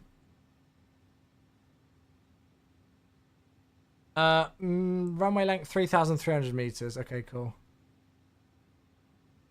So where's the cargo apron? Because that's general aviation. Where did they park? Hey, Chloe, how are you? Good evening, M. Pierce. Welcome. Oh, okay. Looks like they just parked here. Are you multi-platform streaming? I am, Zaid. I am indeed. Yeah, I'm streaming on Twitch as well.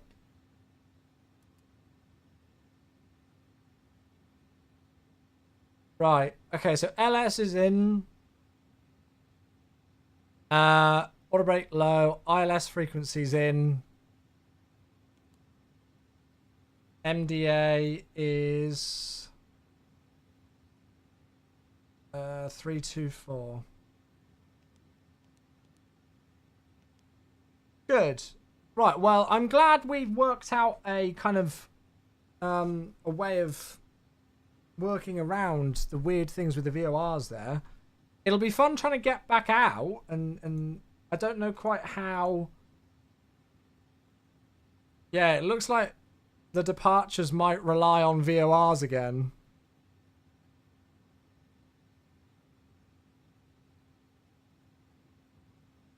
There we go. We'll have to do a contingency departure. We'll say that the Hotel India Juliet VOR is out of service. And then if I go and look at Victoria...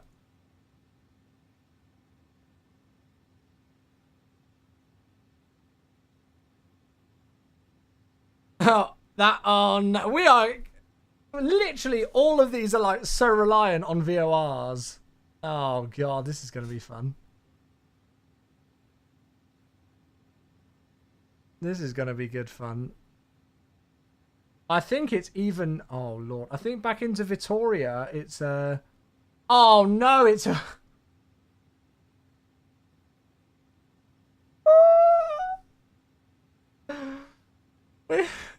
We might have to do a completely manual VOR approach without any sort of guidance. Yeah, I mean, we could literally like switch to VOR on here and do VORs on this. Horribly enough, we might have to. Restart the sim? I don't know if that would do anything though, will it?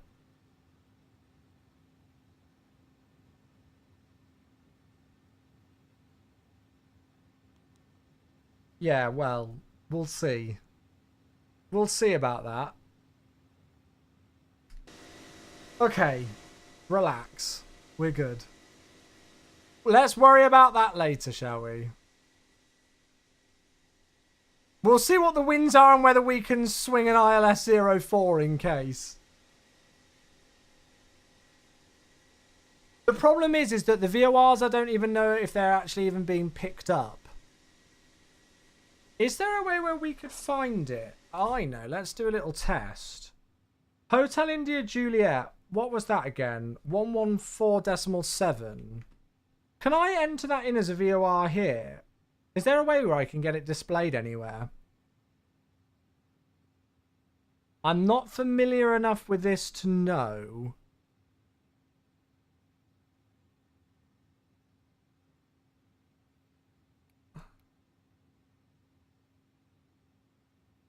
Ah.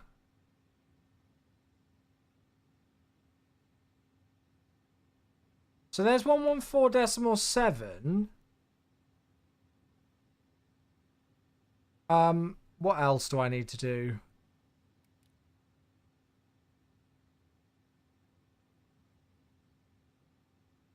Is there anything in here? I mean, we might, to be fair, we might be too far out of range of this VOR yet to pick it up. That might be why it's not showing right now, because we are quite far away. But is that a VOR? Yeah, that's a VOR though, isn't it? Toledo, 113.2. Let's check that. Oh, it's the Airliners Live crew. Hello. Thank you for the raid. Oh, there we go. Oh, wait, no. That's just because it's our next waypoint.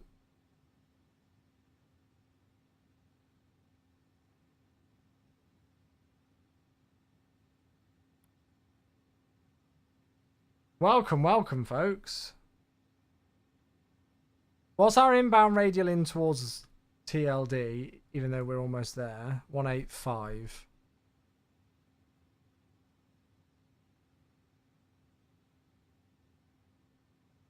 So if we were going VOR navigation right now directly to the Toledo VOR, this is what we'd be doing. It's surely that green arrow, isn't it? I don't think VORs are working in this aircraft. At least for me right now. I don't think VORs are working. Because we know that we're only about 20 nautical miles away from Toledo because we're flying there on nav. 1, 2, 3, 4. And we've just programmed it in. It's definitely 113.2. And we put in the inbound radial 185, which was what we're on right now. We're on VOR. We've got VOR DME selected there. We've got VOR selected on there.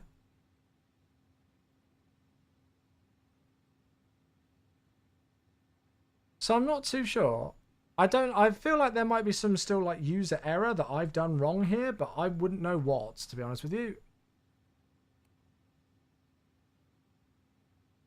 This is a good song. I know it's anecdotal, but I've never had a problem with VORs. I've never had a problem with them either. This is the first time that I've experienced this. So I don't know if it might be something like nav data wise that's not liking it, or, you know, something like that. Or whether something might have corrupted with it.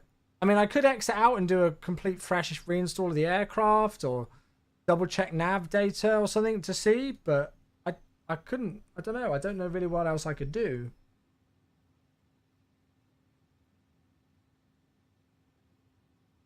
Quite a fun. It's a nice little failure without really meaning for it to be a failure, though, in a way, isn't it? If you think about it. But I just I worry about yeah, that's it. We can just do a visual approach. Well, we could even do an RNAV approach if it's got it. The A300 struggles with some RNAVs, doesn't it? But I just worry about the way back. Where are we going? Sevilla. It's not even got an RNAV. Yeah, so it'd have to be a visual. We'll see if the ILS works. Yeah, revert to see and avoid squawk VFR. That's it. Ugh. Squawk conspicuity. Bit of squawking conspicuity.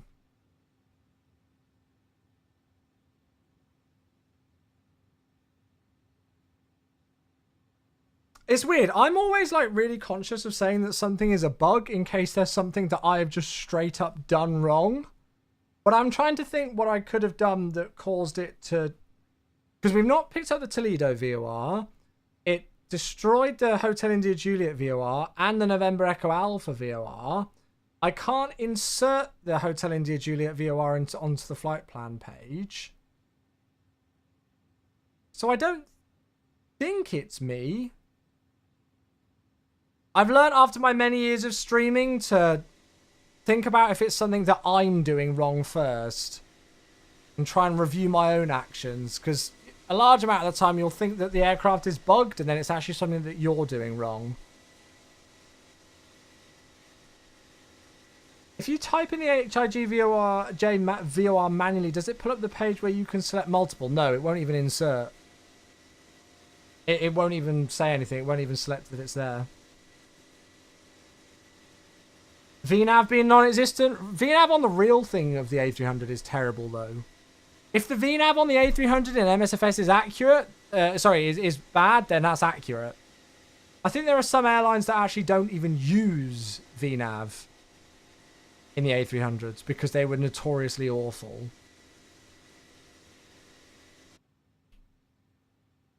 I thought they were pretty much renowned for it.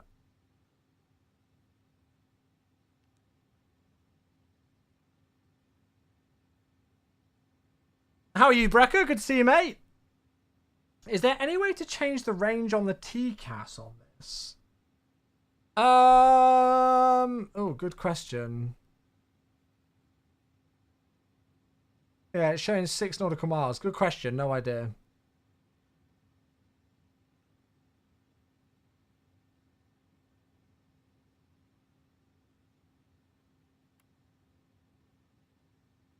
I have a message. No displayed nav aid.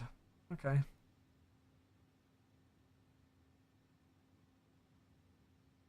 There might be a way to change agent, but I don't know.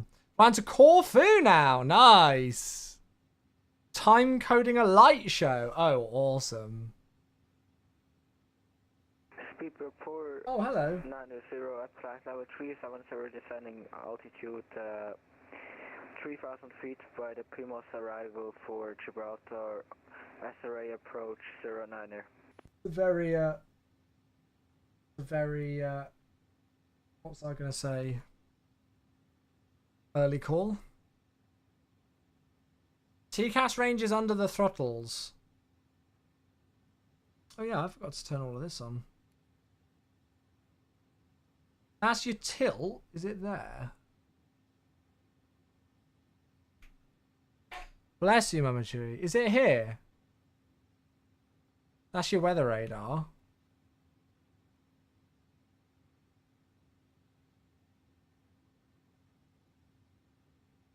I don't think it's those. I don't know.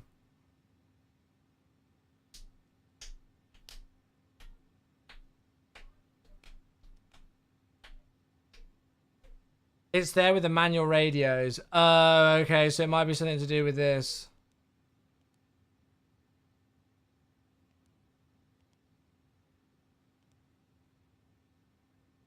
I'm just clicking loads of buttons, to be honest. Cool.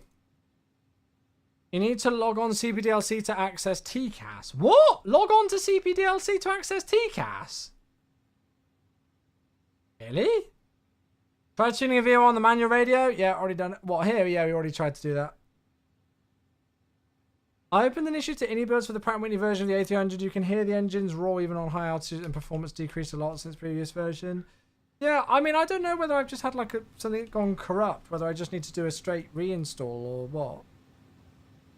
I'm not too sure. I'm not too sure, to be honest.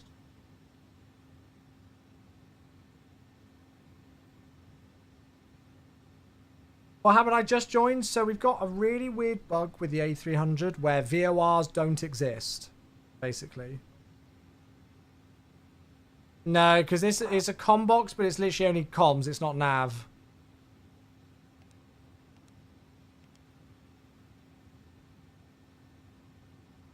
I can do ADFs in there, but VORs are here. Yeah, I've never had it before, so I don't know if it's like just a one-off thing, but...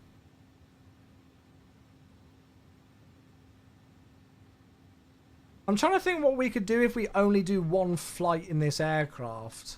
I was really looking forward to doing the return. Did you ask INI yet? No, I've not had a chance because I'm streaming at the moment. I've been trying to concentrate on actually just getting the flight going.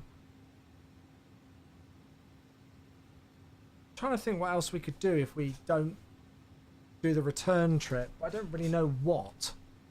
I haven't really got anything else loaded in. Problem is that because I only usually activate the sceneries that I'm flying in between on stream, if there's like, if we ever want to like do something different, I'll usually have to exit out the sim.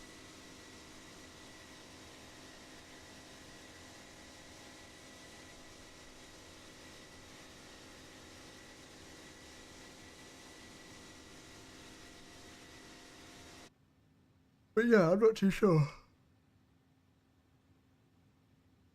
We'll see if the ILS works. If not, it'll be a lovely visual approach. How is the weather, actually? Let's go and have another look at the weather, shall we? Just, how's it looking into Sevilla? Oh, variable 1 knots, cav okay. Well, I've got no excuses, really, do I? Maybe load in from scratch for the next flight. I did. I mean, I literally loaded in, scratched, applied a normal panel state, and then loaded everything from there. But as I say, like, there's been some weird things going on because I made some wing views for this aircraft earlier on today. I installed this aircraft this morning before I started work, and I made some engine, like some wing views, and then I've loaded in now, and they've not saved. How and why do you deactivate and activate specific scenery? So how, I use a tool called MSFS add-on linker.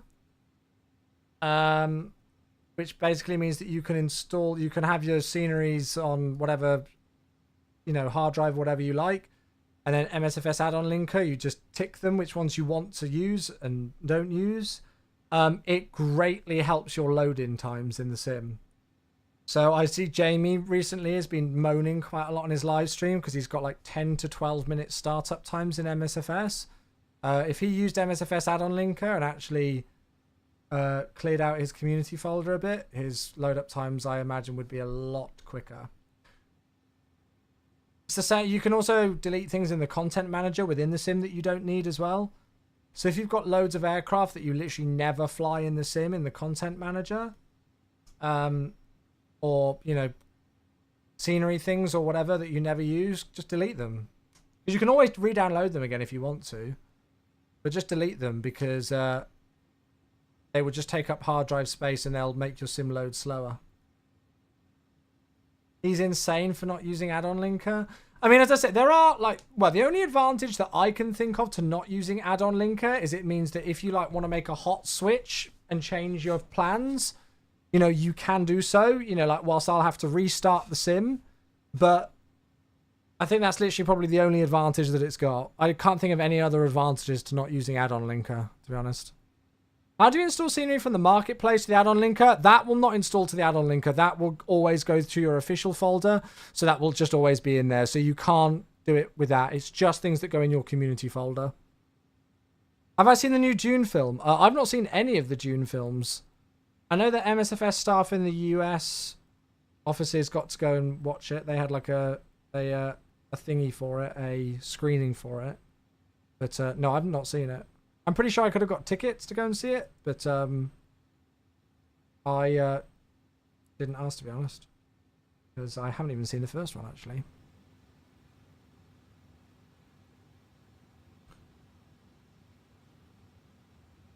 Yeah, Jet Delta, again, we're absolutely aware of it. We're absolutely aware of it.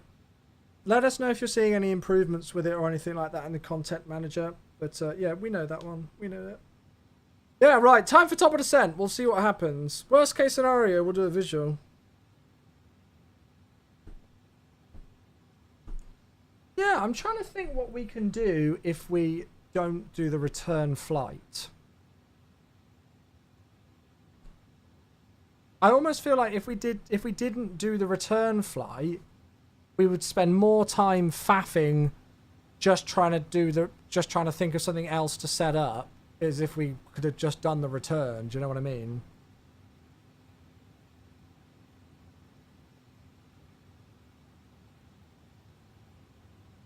Right, there's the vertical deviation for the VNAV coming through quite nicely. So we'll follow profile descent for now, and we'll just monitor things. Again, the A300 was notorious for having rubbish, like VNAV, if we'll call it that, for descent. So I don't expect it to be perfect. But as long as we get to 6,000 feet by whatever waypoint we said, Reuven, then I don't care. And then if we're really worried, we can just take a heading off Reuven. I will literally just turn south. I will just turn 180 for a longer base. Medevac missions, yeah, but even then I've got to get everything activated and stuff for it. Maybe it was just an issue with the route. I mean, you would say that, but I think we've had at least 4 VORs that haven't correctly come in. Which is weird. Well, actually, no, I say that because Tango Lima Delta's come through, hasn't it? Because it was on the flight plan. We couldn't tune it and see it, but the Tango Lima Delta, the Toledo VOR was there. Wasn't it? Because we flew over it. Weird. I don't know. Will you stream on the PMDG 777 release day? As I know you've been busier since you joined the MSFS team. Danny, that's an impossible question to answer, mate, because I don't know when the PMDG 777 release day is. I've got no idea, mate. I can't answer that question without knowing what the release day is. I mean, I've been very lucky in the past that Rob and the team at PMDG have been kind enough to give me early access to their products to stream early for you folks. However, there is absolutely no guarantee that I'm going to get that. So I can't answer. I don't know how I can answer that question without knowing what the release date is, mate. I'm a busy guy. I've got work, as you say. I've got a family and stuff as well. So, like, I can't promise that without knowing what date it's going to be yet, mate. Oh, really, Nevada? Hey. Do you have any idea why your sim starts in a window and not full screen? I have full screen set as the main one. Are you on just the... You're not on the beta, are you, James, right? I'm assuming you're on version 1.36.2.0. If so, yes, that's a known bug, which is already fixed in Sim Update 15 beta and will be rolled out to everybody else in Sim Update 15. However, there's a really easy workaround. When you get to the main menu, just press Alt plus Enter. Done. You're in full screen.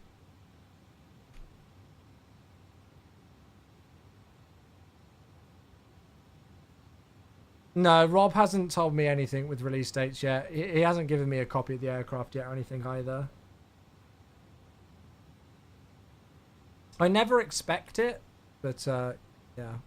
Edson, hello, 23 months. Do not take me not replying to you on Discord as I'm ignoring you. Take it as in I don't know who I am at the moment. I love you. Thank you. Sorry, my darling. Thank you for the 23 months. I am very excited to be seeing your beautiful face again in, what, just over 2 months' time? Because I'm assuming you are darn well going to be in Las Vegas, baby. I'm assuming so. Thank you very much, mate. Good to see you. In response, yes. Yes, I will respond to your DM. Sorry, mate. I'm just... Yes. How does a bug like that even happen? Because it was brought with some kind of sim-related change that wasn't an actual update, but it needs an actual sim update to get fixed. That's a really great question, Delta. I can't actually specifically tell you. I know what caused it, but I don't believe that's public information as to what specifically caused the bug to happen. And I can understand why you're like, wait, well, how does something that didn't come up through an update then need to be updated later? Unfortunately, that's what happens with the product that, you know, like, you got to remember that Microsoft Flight Simulator does rely a lot on server-side things and internet things and those kind of things. So these kind of things can sometimes happen. Like a package change might happen even without a sim update or anything. So it's just one of these things. I really don't think it's the end of a world bug. All you do is click Alt-Enter and it's done. But yeah, I can understand it. Don't worry, I've seen the feedback well and truly, and it's been fed forward. It was fixed very quickly, but just in the Sim Update 15 beta, because it just made sense to then widely release it from there. Is Navigraph compatible with X-Plane 10 Mobile? No idea, mate. Never used it. Never used X-Plane 10 Mobile. No idea. Kian's here. Hello. I asked about the VOR issue you have, and he says he thinks it's because they think latest Navigraph data has issues. Ah. I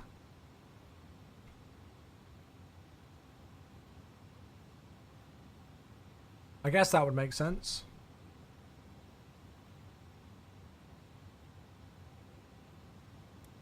Might as well whack those in.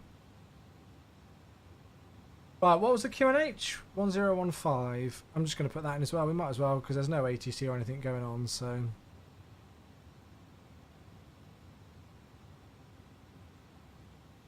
I mean, I'm on a 32-inch monitor for MSFS, and I freaking love it. But it depends on your setup, really. It depends on whether you can handle it as well, because remember with 32-inch, you're probably going to be 4K. So, remember to think about whether your PC can handle playing in 4K.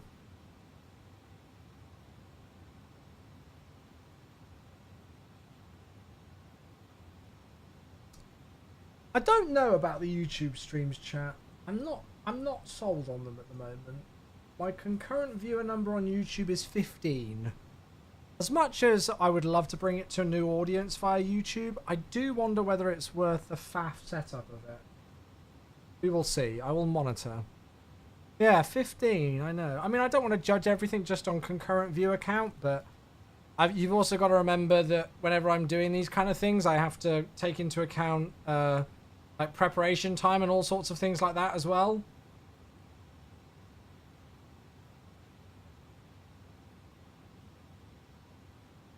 I sent you a screenshot via Discord DM. Roger.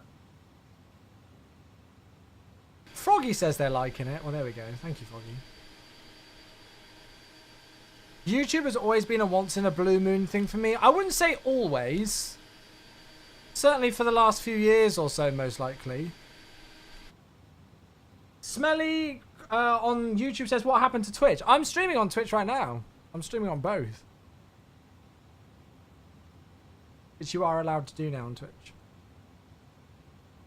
Yeah, no, I mean, YouTube used to be a really important thing for me, and I used to really try to upload regularly on it, like, a couple of years ago, but I've said it before, like, in terms, I'm not going to speak about live streaming because I'm not experienced enough with YouTube live streaming to really figure it out, but, just yet, but in terms of actually making YouTube videos, like, long-form YouTube videos, it's, unfortunately, with how algorithm-based YouTube is, it's just not worth it for me.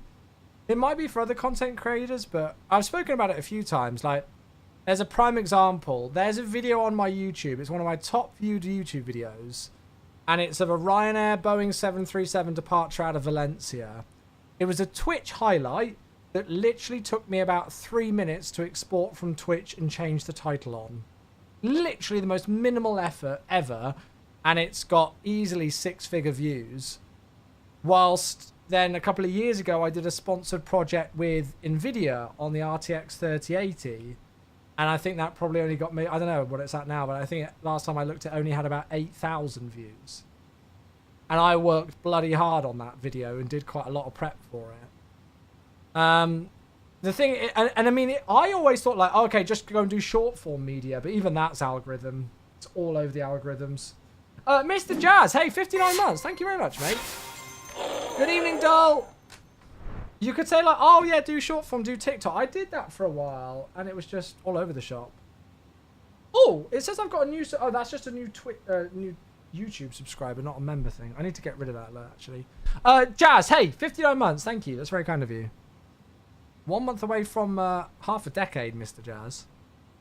What was I going to say? So on yeah, on like short form media, when I first started like my TikTok and Instagram shorts, the views were through the freaking roof, and I was like, whoa, I'm doing really good at these. I must be really great at making short form videos. It's all a ploy. It's all a ploy by these companies like TikTok, etc., who deliberately promote your videos when you're new to the platform to sucker you into doing it, and then it peters out. So if you go and have a look at my TikTok, my personal TikTok, like if you look at the viewer figure numbers in the first 24 to 48 hours on my earlier videos to some of the later videos, it's night and day difference. So even short form media can be really inconsistent. Diego, good to see you. Good to see you, good to see you. Chewie, is there any way to change the default callouts in the PMDG 737 like the rotate? I think you can turn them off. Lanzenaria asks on YouTube. I think you can turn them off. I don't think you can change the voicing though. I posted in your Discord, but what is your thoughts about the auto brake in the PMDG 737? They feel very off. Oh, I mean, I automatically do auto brake 3 on everything in the PMDG 737.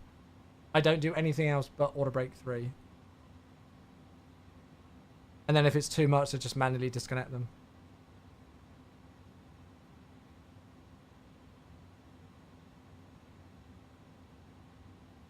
Is frame gen worth it on MSFS? Oh, frame gen is the single best thing to have in MSFS. The best thing that I've ever put in a computer case is a 40 series graphics card to get frame gen.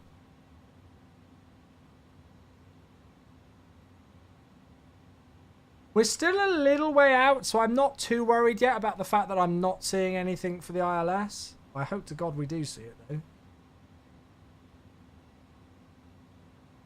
Right, we've got some lights on. We've got the Q&H set, and we're down to 2,000. Good. Have you seen the trailer for Tales of the Empire? I don't think I have, Diego. Does FrameGen work on AMD? They have their own thing. I think it's called FSR3, which isn't natively supported in NSFS yet. Don't ask me if there's plans to do that. I don't have an answer for that, I'm afraid.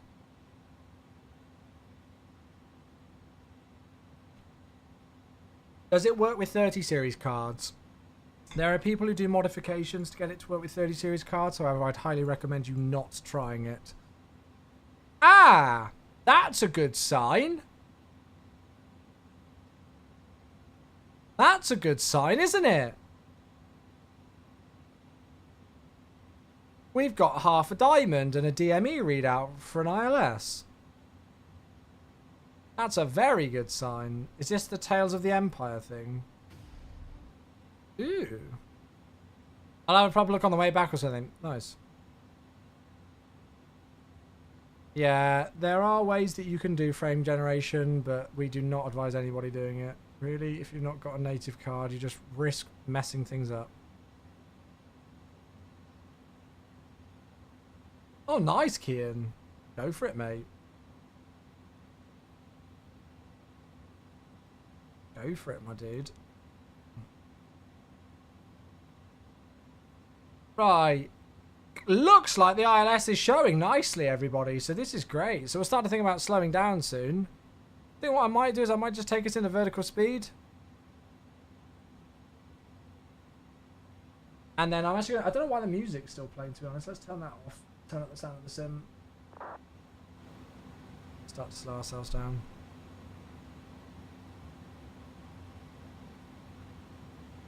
Well, this is the problem, is that I'll get a load of people moaning at me that they're getting loads of stutters in their sim, to then find out that they're using like a weird mod like this.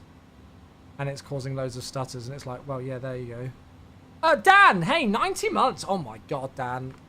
That's wild, dude. 90 freaking months. Thank you so much, mate.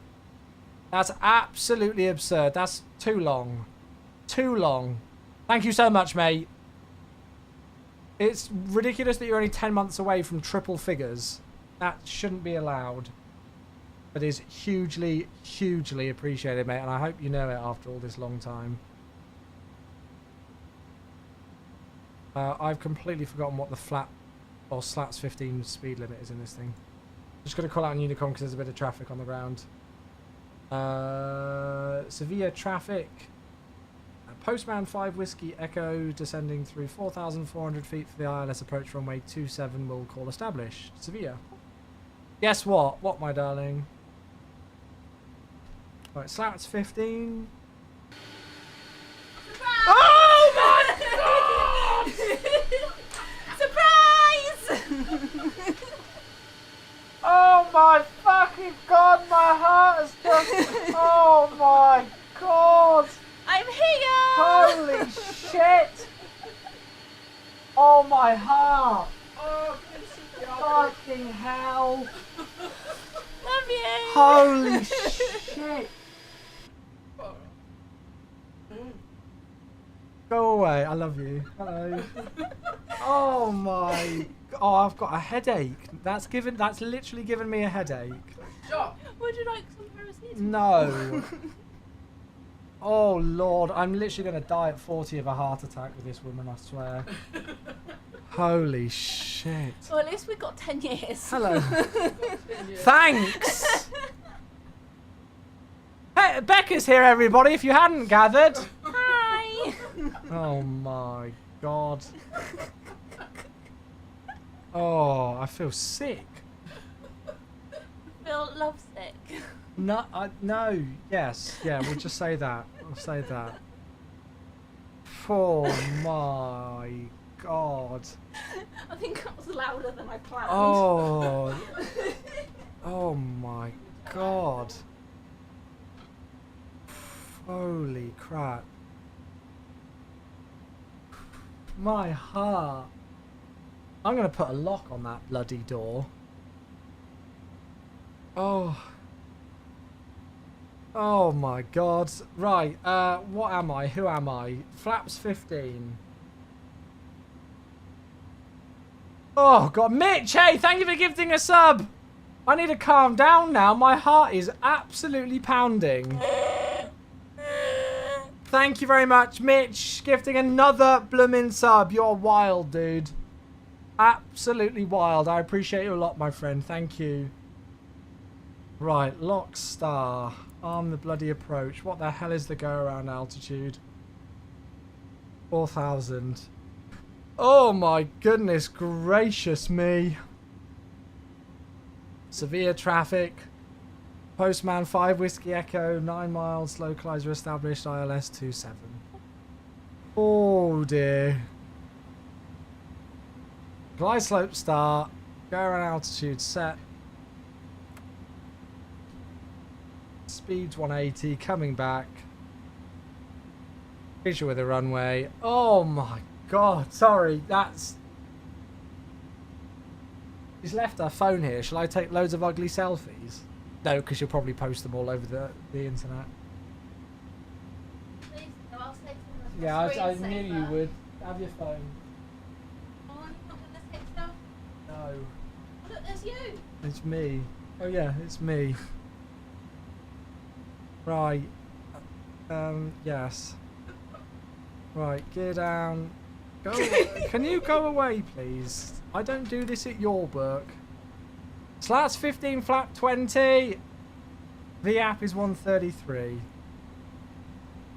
Oh. Right, let's pause alerts. Sorry chat, my brain is currently fried. How long have we got? 5 miles, we're good. So let's reduce that to 133 and let's go slats 30 flat 40 now.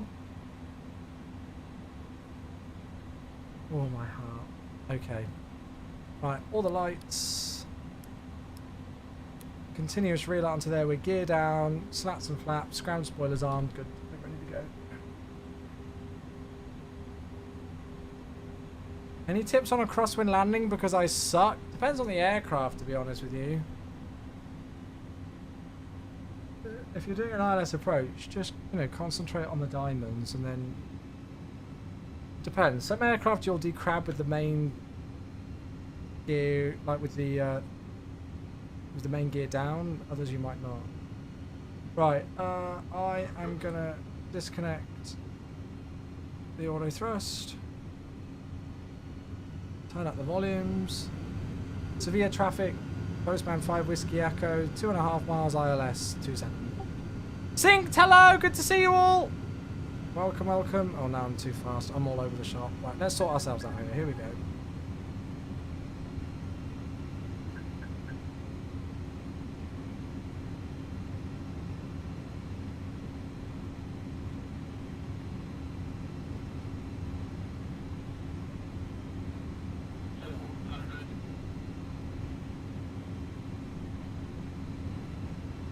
Yeah, I've got Discord push to mute thing on. Sorry if you can hear that.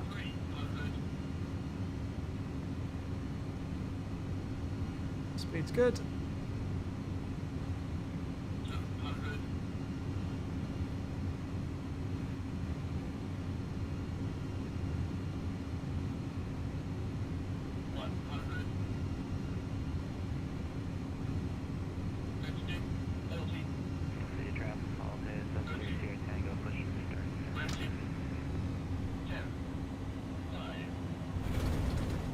Nice.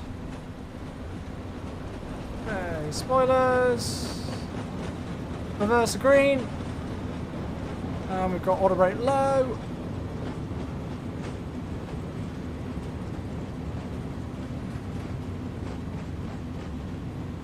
And your brakes. Full idle. Think we might just get this one. Gonna need some brake fans, I imagine. There we are. Welcome down. Nice. What add-on do I use for the head shake? Ask Hoovy on YouTube. That's FS Realistic. Do that. Oh, my heart is literally... Why am I doing that? Pounding.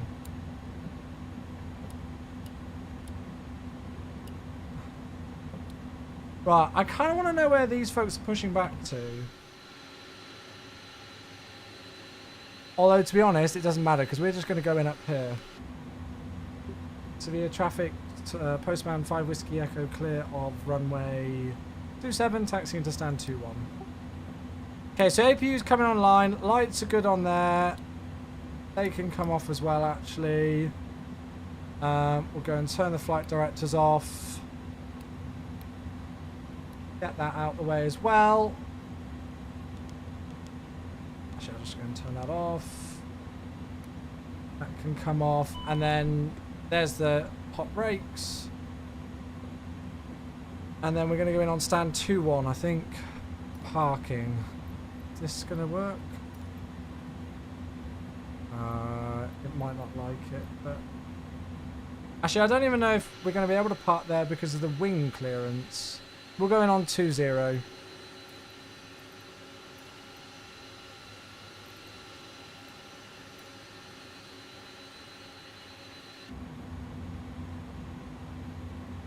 Yeah, Adam, I agree. This is where the real one looked like it parked. We're fine on this taxiway. I just don't think we get away with it on those stands, would we?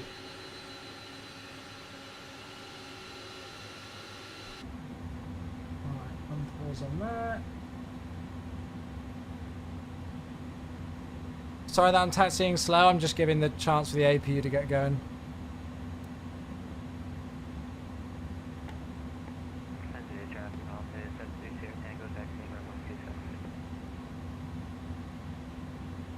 Cool.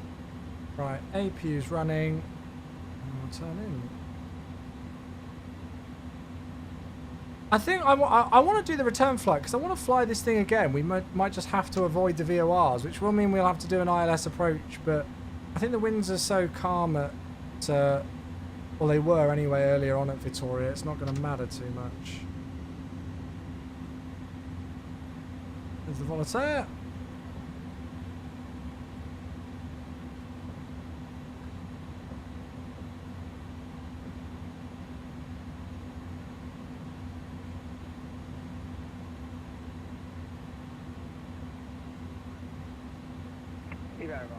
Oh, does that ask me to stop? I don't know.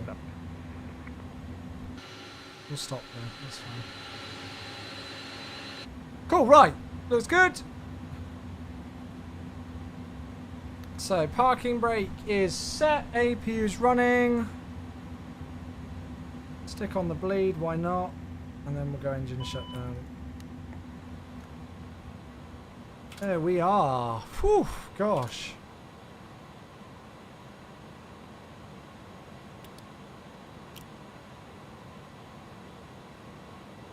There we go. Right, let's go and do ground equipment. Toggle the chocks. Ground power unit. We're going to open up that main cargo door just so I don't forget. Yeah, and breathe. That's it. And then we'll go and get GSX.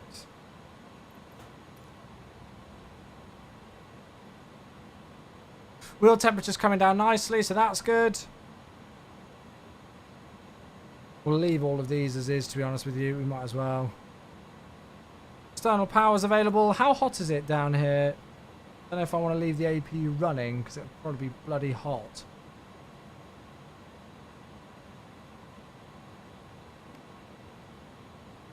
It's 19 degrees centigrade. It's not too bad. What's that? Will be good and not burn loads of fuel. Right, there we are. Well, welcome down, everybody. That was a very interesting flight, to say the least. For some reason, it looks like I've still got some lights on. There we go. A very interesting flight. But we made it. Scenery-wise, this is the MK Studios Sevilla scenery. I flew here. I think the last time I flew here was many, many months ago, and Johnny joined in a particular A321. Quite a cool scenery because you got the Airbus defense and space area there, and there's loads of A400s as well. Sorry, A400Ms. You have to specify that they're an A400 military, otherwise Airbus get very upset at you. Yeah, Sphinx, it's a bug. It's a bug. I think I may be told off later. Just please never do that again. Oh, did I forget to run Volanta? I think I did. I think I forgot Volanta on that one, chat.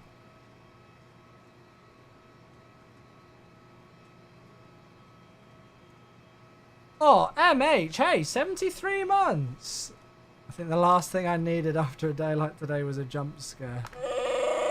But hey. Thank you, 73 months!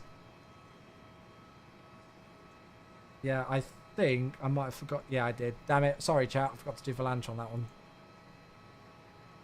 Yeah, not too bad, my dude. Not too bad. All the better for seeing you. Thank you for 73 months. I appreciate you, my dude. Right, yeah, chat. I think we'll let's just go and do the return. I want to do the return flight, and we'll just work it out without the VORs and sort something out. So we'll go to the intermission page, and we'll get set up.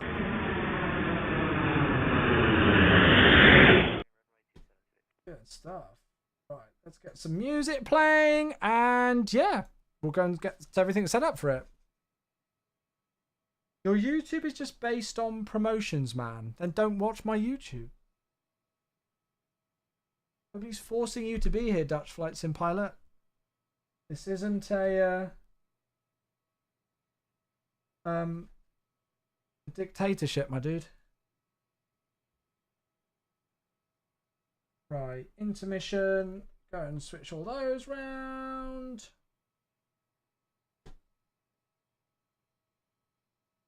Just figured out TCAS on the A300 with IDC. Yeah, I know. I missed it for ages. Charizard as well. I was like, where the heck is it?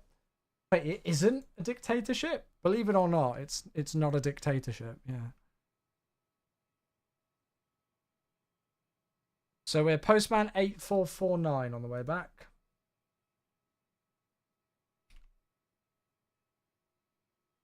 Just make sure we connect with that. There we go. Good.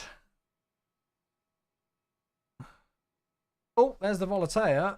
Oh, God. Oh, dear. I don't think your V speeds were correct.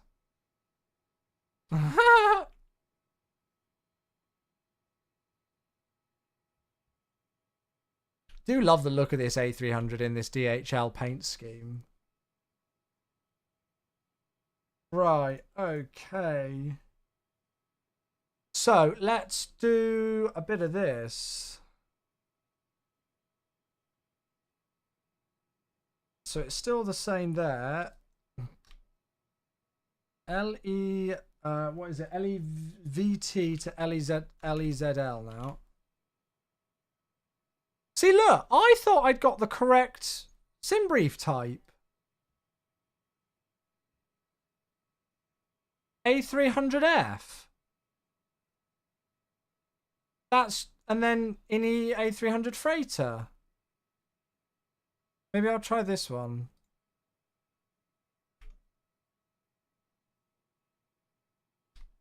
Use the top one. Okay. That might have been why. That might have been an out-of-date profile that I had there. We use that one. Cool. Alpha Echo Alpha Fox. Departure runway. Wait, what? Surely this is...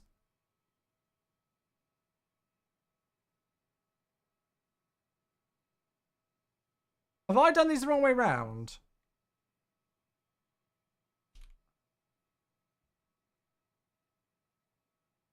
Where the hell are we going again? Yeah, we are at Ellie's. Yeah.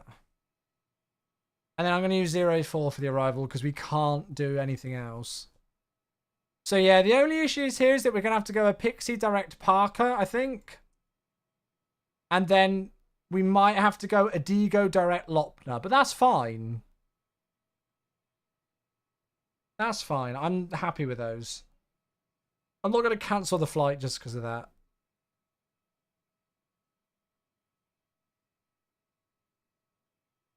Okay, good. In sim brief and on Volanta, before takeoff, I choose the 747AI, but I will stay on Volanta. Do you know how to change it mid-flight on Volanta?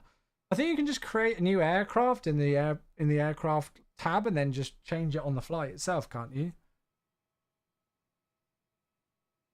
Right, let's pre-file on the VATSIM network. This is the VATSIM. Welcome to the VATSIM. I like how that Volatea who departed with very wrong V-speeds by the looks of things hasn't even filed a flight plan. Maybe they're doing circuits, I don't know. Right, so that's filed. The real one had some real issues getting in, look. And then I had to do the VOR, which we do not plan on doing today, because we can't. Right, and then we'll go and get it loaded.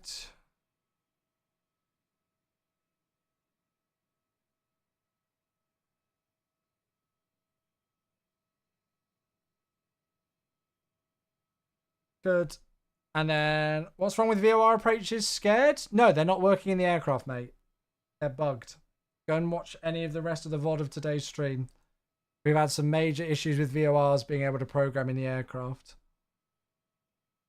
Believe it or not, despite being a small child of Magenta, I'm not scared of a VOR approach. Believe it or not. But thank you for assuming that I am, though. It's very kind of you. Right, let's get into the sim.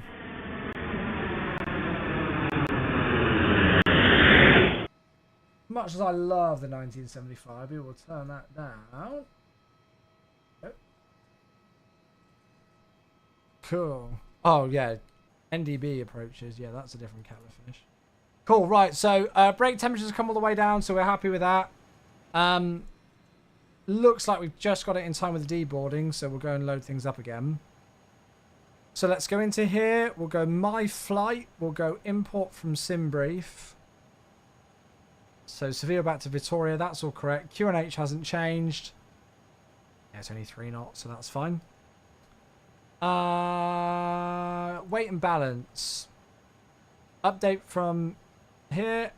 And we'll click Apply Load to Aircraft. Now that's going to give us 127.26. Let's see if this is any better. Aha! There we go. That's better. Right, it was the SimBrief profile. So that's on my end when we had the lower zero fuel weight earlier. That's why. And it should be about 12.4 for the fuel. Yep, good. Right, we'll go and get that loaded in. And we can see the fuel's coming on board as well, so that's good. Which means we can just literally go straight back into the CDU and get programming. So we go menu, ACARS, request SimBrief. And then we're going to need to check this route through today with the earlier issues that we had. So we're Postman, or apparently they use, somebody said Orange or something as the call sign? I don't know. 8449. Fuel, well, we'll wait for that to come through, but we've got 127.2 and 30.8. We'll round it up, actually. 30.2. And then fuel's still coming on, so we'll just wait for that block fuel. Sad I don't have all the extra stuff compared to PC versions. Are you on Xbox, Malik? I noticed with the iniDHL livery, the DHL logo is still there. Yeah, it is. It's bugged. Yeah. That's why we're looking at it from this point of view. I thought it was Eurotrans. That's what it used to be. It used to be Eurotrans, and then they changed it to Postman, which is so much worse. Oh, now that VOR is actually showing. Oh, it's actually there. Look. It's got it. Let's see if we can actually program on. So 2.7. Now there's 2 options here. Of course there are. Oh, you're on an iPhone. Oh, gosh. Yeah. Well. The 2 Papa is an RNAV. Ah, Bondor. Thank you very much for the 19 months. Welcome back, mate. Thank you. Let's see if this works. Oh, I think it might have, actually. I'm good. How are you, my friend? Oi! Oh, mate, I'm glad to hear you're enjoying VATSIM. That's the most important thing. Ah, look, it's bugged out again. That's so weird. So iniBuilds are, I don't want to say that they're wrong, but I'm going to ask them for some clarification on this. iniBuilds have said that it might be a nav data issue, but when I didn't have the SID inserted there, it picked up the right VOR. So how can that be the case? And then as soon as I've programmed in the departure, it's picked the wrong one. So I don't get how that works. Thank you, Bondort, mate. I hope the knee sorts itself out soon, my dude. I really appreciate you coming in here, coming and saying hello. I hope you're well, mate. So if I just type in the things manually, let's see. So, I mean, I might just have to literally type in a pixie manually. Let me just see if I can program it.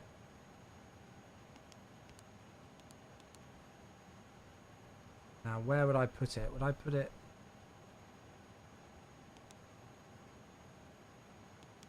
Where would I put it?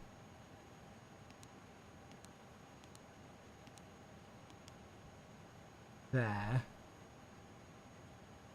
Sorry, 2 secs. And then Hotel India Juliet. Now let's see if it... It wouldn't let me do this earlier, would it? Ah!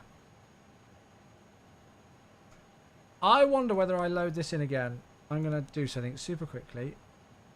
I've got an idea. Chewy has an idea. I know that's a very dangerous thing. But look, I've just done an AOC route uplink and the VOR's there.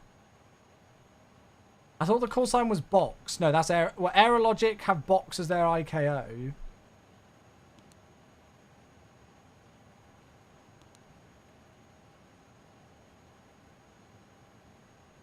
So block fuel is 12.4.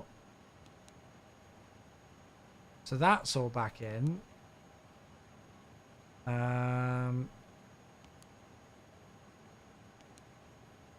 That's all correct.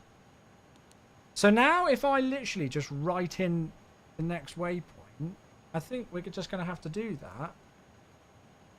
I think we're just going to have to write in a pixie. It's not going to be correct, like, but I don't really see any other way of doing this. What did I just type in?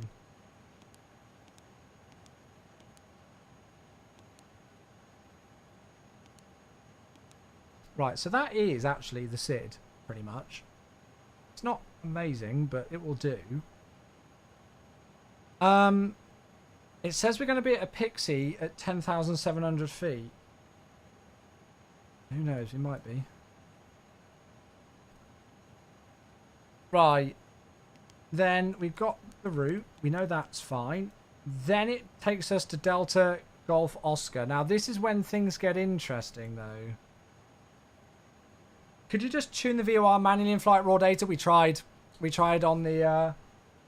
we tried to tune the Toledo VOR on the first flight, and it didn't work. Yeah. No, we did try that. So if we just go Domingo direct Lopner, we should, I'm hoping to God, just be able to get the ILS from there. There's Lopner. There's the ILS Zulu. So I'm hoping we can use the Lopner transition. So if I just go LEVT, go ILS Zulu 04 via Lopner, and then go return. Is that correct? Oh, sorry, and then go none. Insert. Oh, why has it done that?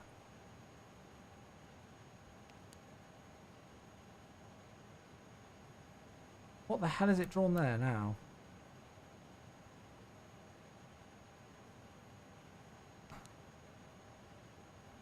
It's drawn a second Lopner, hasn't it?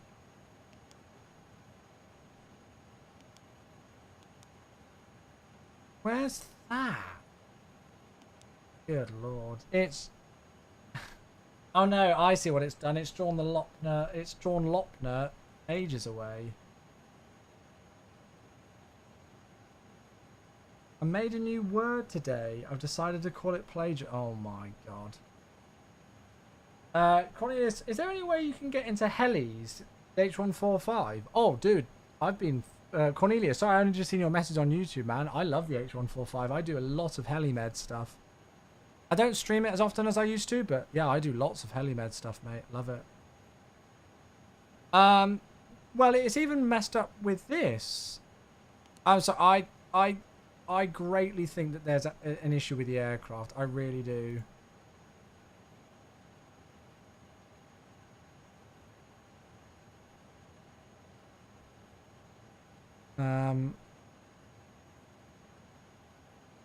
We're gonna have to delete that.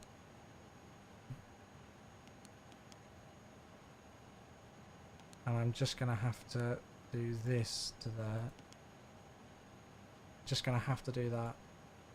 Which isn't really great, but like, well, I don't really know what more I can do. Okay, right, job done. So we know routing's good. Sorry that that took ages, but yeah, it is what it is. We got it now. So initial climb clearance flight level 80 out of here. Good. And we know the heading's 271. So heading.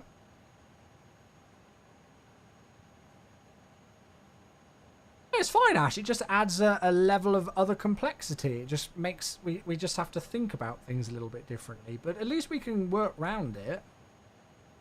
We've been able to work around it. You know, sometimes these things happen. It doesn't mean that I'm not going to enjoy the aircraft, though, right? You know.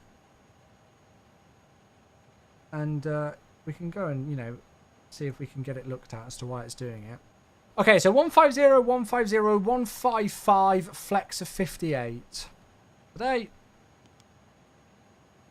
I think this is the thing. I think, like, when things bug out, like, there's one of two ways that you can go about it in flight. You can either have an absolute panic attack and just click loads of random buttons and not really make the situation better for yourself. Or...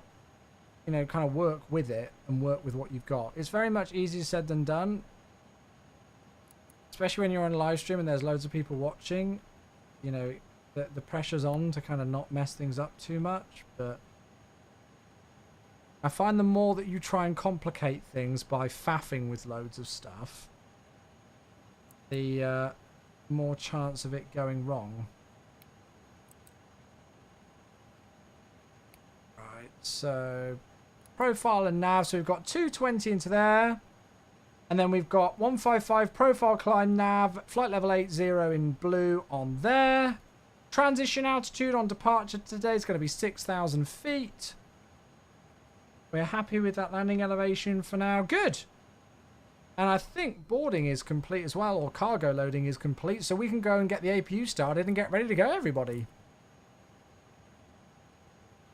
Not gonna make it a long turnaround today.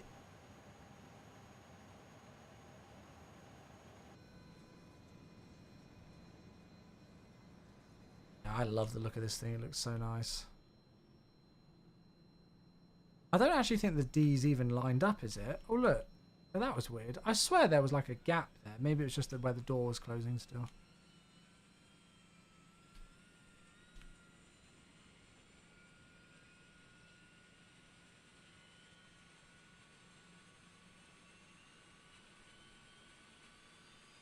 Good stuff.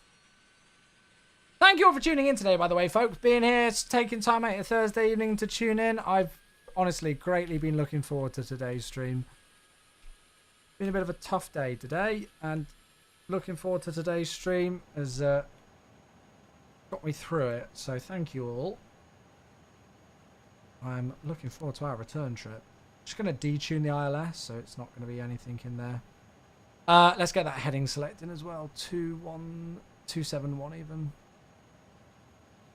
We can start up again on stand, can't we? Here, we don't need to get pushback, so that's nice. So we'll just swing it round to the right, out via Golf 8, and then down Alpha by the looks of things. Holding point 3. Nice. Right, APU is running. We're going to get the APU bleed on. We'll disconnect the external power now. We'll get the beacon light on up there. Turn the seatbelt signs on just out of force of habit. We'll go and get Squawk Mode Charlie, whichever one's best. Get rid of the ground power. Get rid of the chocks. And we are ready to start engines. I don't think there's anything I've forgotten. So, we'll go to B this time, and we'll start number 2. We're going to monitor that N2, look for max motoring, which is around about 20%. Famous last words, yeah, that's it. How are all the lurkers? Yeah, good. People like to lurk in the background and watch the stream, that's no problem.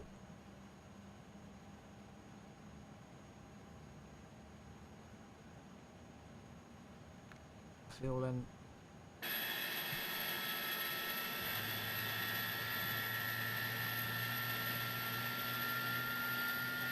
I enjoy flying this thing because it's like, it feels familiar. Like the A300, like, it's relatively easy in some regards to operate, but you do have to think about it at the same time. It's such a quirky, fun aircraft. It's not like, I wouldn't class it as like an aircraft that I take out every single day to fly. But whenever I do fly it, I have so much fun. Hey, Scar! Thank you very much indeed for 18 months. Welcome back. Thank you very much, my friend. Can you believe it? Bonkers, right? Ridiculous. Thank you so much for 18 whole months. God. Okay, we'll start the left engine then. It's crazy how like, oh, it's just 18 months, just, you know, casually, just as you do. Not me forgetting to turn on the yaw damper switches and wondering why the AP pilot... But I think it's specifically the pitch trims ones that will do it. But yeah, believe me, we've all been there. Lots of people get confused with that in this, because it's quite a little quirk of the aircraft. Like, oh, why have I not got any displays on here? Why can I not set a flex temperature? And it's like, oh, well, you need to have the pitch trim switches up. Okay, well, I click them and they won't stay up. Oh, yeah, you need to align the IRS in the init A page. And then when it's, then you need to wait for it to align. It's like, whoa.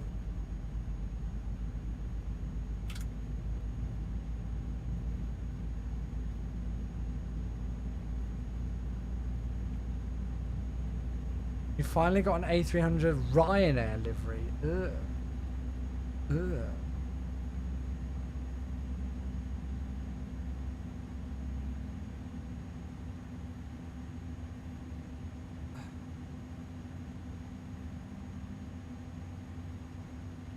Okay, 2 good engine starts.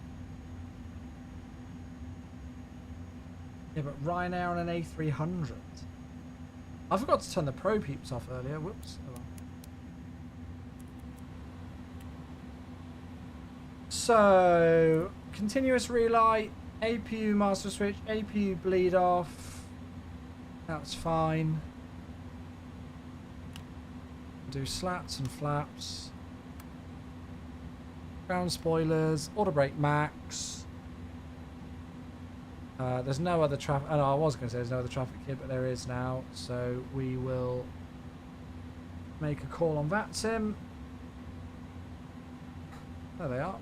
I don't know why my A300 model matching stopped working again, but whatever. Okay, Sevilla traffic, postman 8449 taxiing, holding point, full length 27 Sevilla. So if you can hit Discord with that, it's because I've got push to mute on Discord.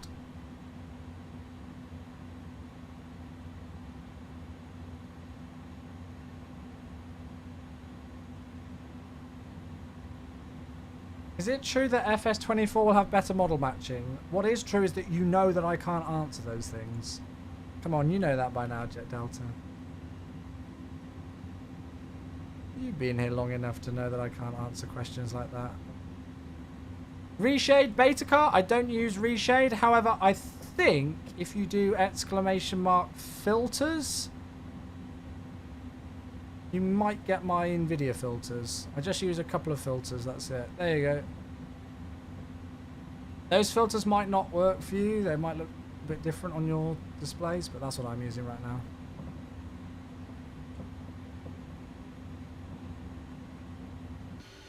Okay then, off we go.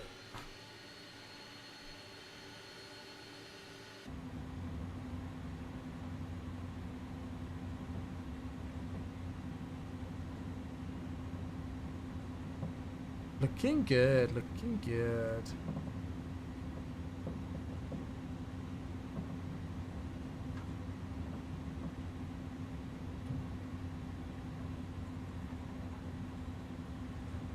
Yeah, I mean, I think with the bug with the nav data, I think it's something specifically. I mean, I don't know, because I'd have to maybe see if I'd have to maybe try and load this route in another aircraft to see if the same is happening. Because if it's happening in other aircraft, then we know it's literally just a specific nav data bug with Navigraph. But if it's only happening in the A300, then it's got to be something that's not syncing up rightly there.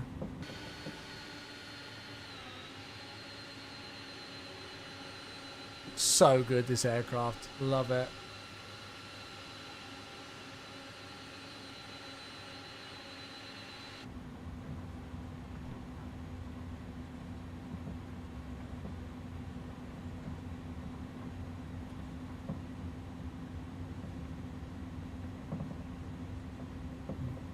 Especially freeware too. What is freeware? This aircraft isn't freeware. The A310 is.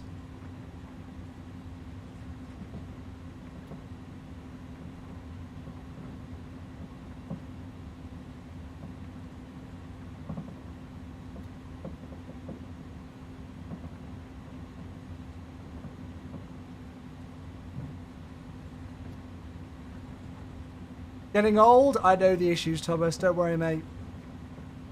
I kind of hope the A310 receives the same love as the A300. You've got to remember that they're very different products. I know they're quite similar aircraft, but the A310 was designed and built specifically in mind of becoming, you know, a default aircraft in the sim with the 40th anniversary edition.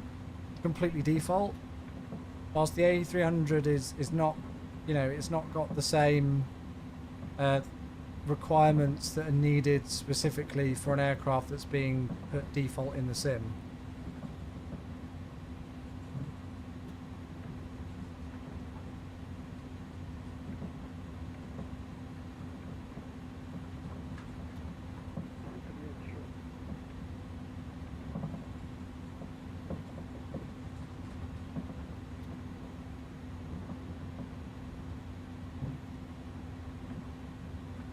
Okay. Turn that on, and we will get ready to go.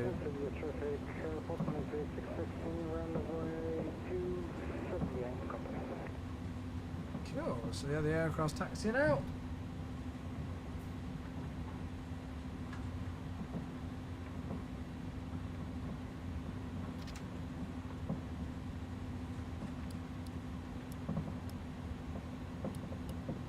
Keep the aircraft rolling again.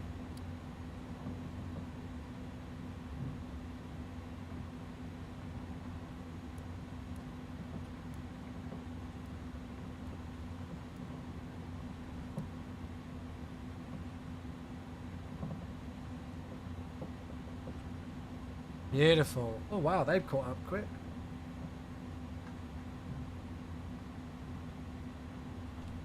Okay then folks, here we go. Let's head back to Victoria.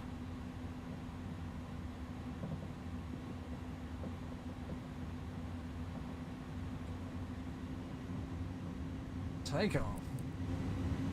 Turn up the sounds. Sevilla traffic. Postman 8449 departing runway 27. Got to make the call.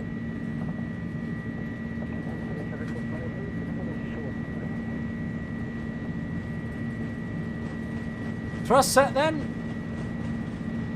100 knots.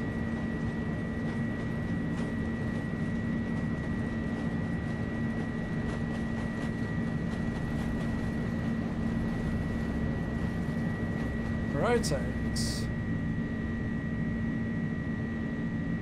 Positive climb. Gear up. Now, we need to, I'm going to wait until we make that turn because we need to be above 600 before we turn for a pixie. On the SID. So there's 500, 600.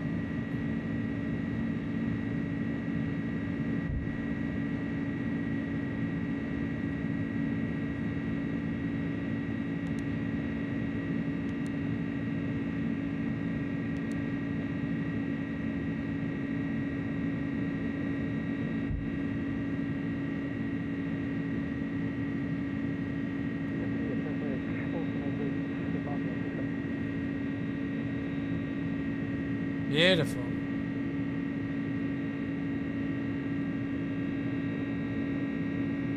When are we going into profile climb? That's what I want to know.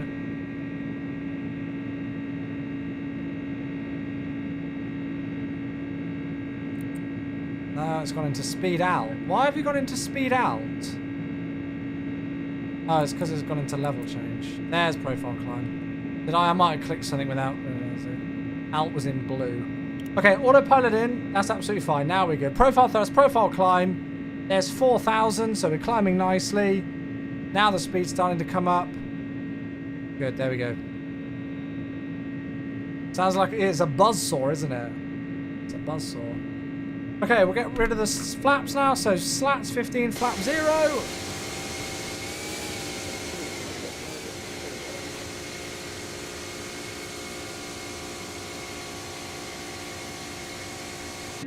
Sorry that I've not got any wing views. They didn't work for some reason.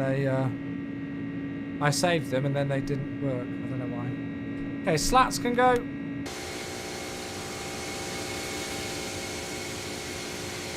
How's the new internet doing? Oh, I love it. So good.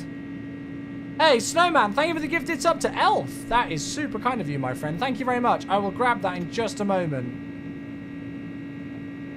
We're just going to get ourselves out of here. Right, we'll get some of the lights off.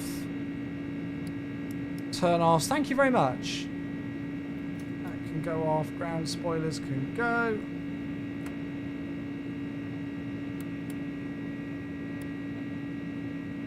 Okay, it's not killed itself with that pixie.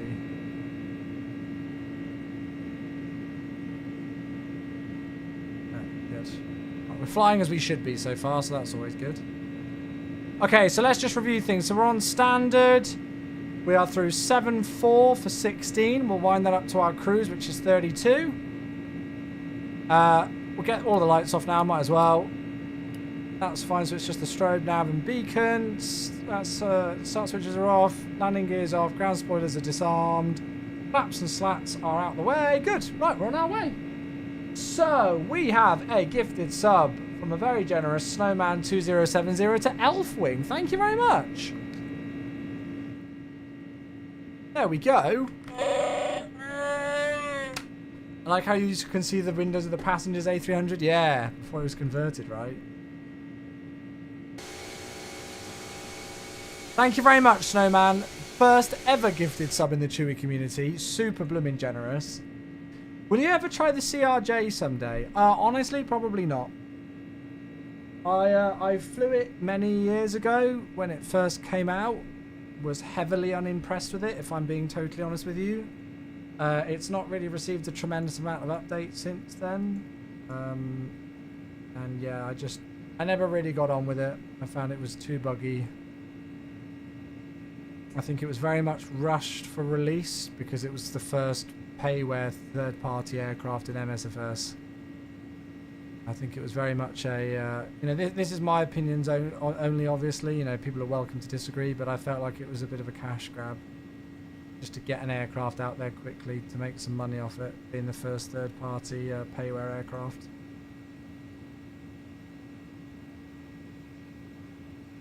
It was former JAS, then JAL. Oh, really?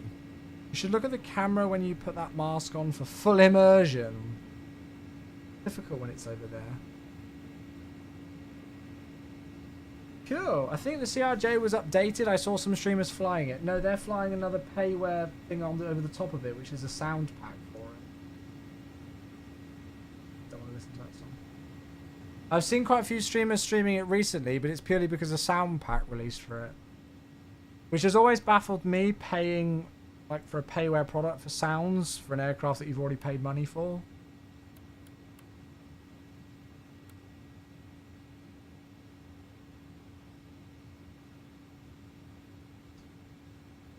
Cool, right, off we go.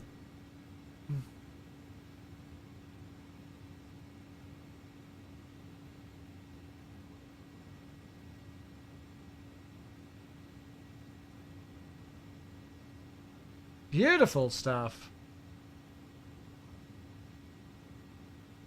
What aircraft do you think the sim is missing most? Good question. Really good question. I don't know. I mean, I don't know. I'm biased. I'd love to see something that's like the 727. I'd love to see a good... Well, to be honest with you, I actually think, like, you know, like, you could argue for, like, a tri-jet, like the MD-11 or the 727 or anything like that. I think we're missing something like that. Because you could say, oh, the 777. And I'm like, yeah, but, like, we've got a 787, which is somewhat close to it. The 747, yeah, I know it's not like the 400, and it's still only a default aircraft, but honestly, I really enjoy flying the default 747-8, and I'm not saying that from a biased perspective. I genuinely do enjoy it. You know, we've got 737, we've got loads of Airbus. Yeah, oh, I'd love to see it. I've never flown a 707 before, so I'd love to learn it. I'd love to learn a 707. I've never flown one in the sim before, so I find that fun just as a challenge for a different type of aircraft to fly. Because I've flown 717, 727, 737 Classic, 737 NGs, 74, 75, 76, 777 and 78. So literally the only one that I haven't flown in a sim is the 707. Yeah, like the TriStar, the L1011. I'd love to see stuff like that in the sim. VC-10, yeah, exactly. I mean, my dream, like, if I could pick two aircraft that I'd want in the sim right now, if you could say to me, Chewy, I will release for you two very good working aircraft tomorrow in MSFS, what would they be? 727, with all the classic stuff, like VOR to VOR navigation, but also give us the SEVA INS. That would be my number one, and number two would be the A350, for me. Don't know why, there's just something about the A350. I just love it. I'm not really simmed with it much in X-Plane, but there's something about the A350 I just think is amazing. You know, so it's two polar opposite aircraft, but the 727 I love. Love the 727. In fact, the only time I've ever gone back into X-Plane 11 since I've made MSFS my main sim was to just be to go in this Fly JSim 727 again. B320 Max on YouTube says FSR does a 727. I have no idea who that is, I won't lie to you. I do have a soft spot for the 747-200. Yeah, I mean, the Fearless 747-200 is awesome, but it's I don't know. I find it more of a challenge than the 727. What's this? Oh, this was posted today at 5:45. Ooh. The problem is that are these sim renders or is this a Blender render?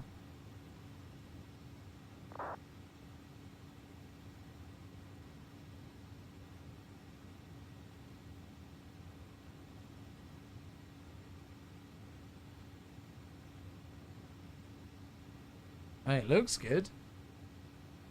We've still not seen one of these in the sim yet. I don't think. SEVA INS. They're really good fun to play with. Yeah, I mean, I'll be all over this if we get one of these.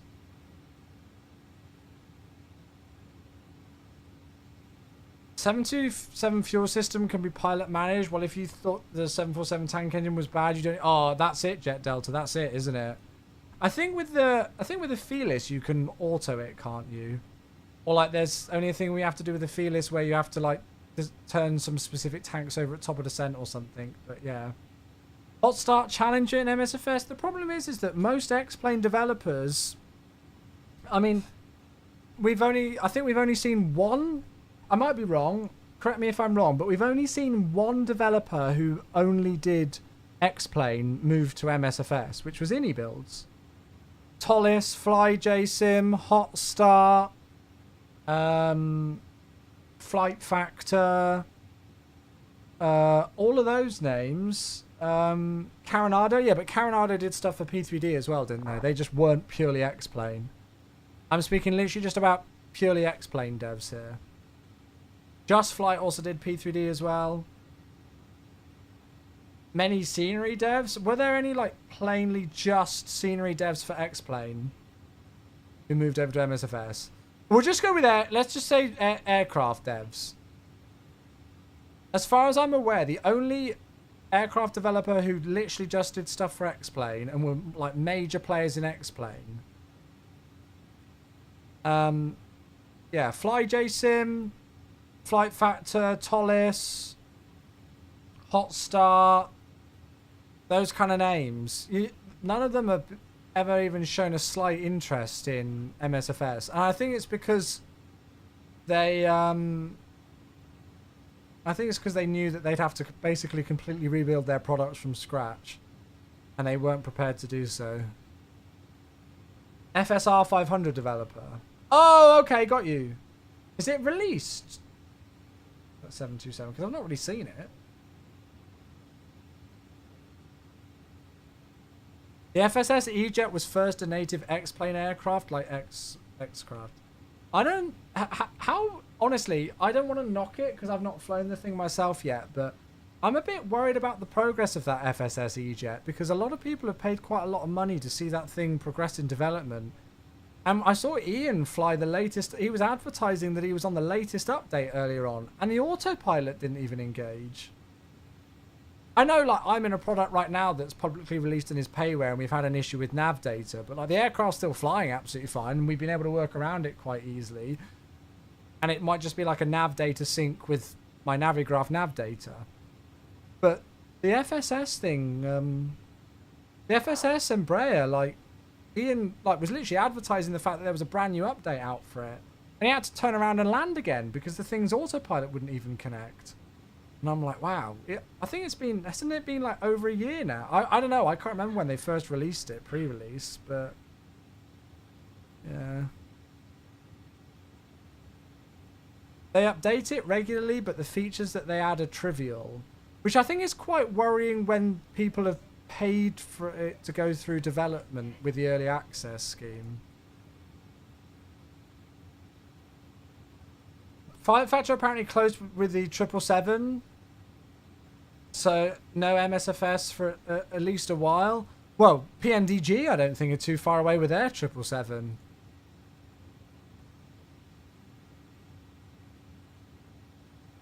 So I mean, I think we're going to have 777s galore, both on X-Plane and MSFS. Which I'm not complaining about.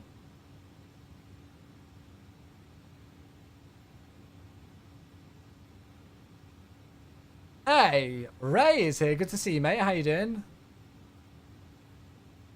Okay, so the FSR 500 developer is actually doing a 727. Oh, well, that's very exciting. Is there, like, if I Google something, will I find it?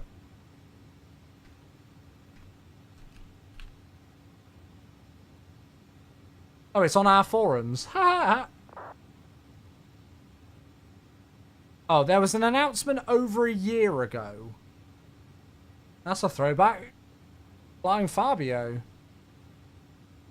Okay, so they've announced it a year ago. Have we seen anything else since then? Call me a narcissist, but I really struggle to get excited about projects that we've then not seen anything on.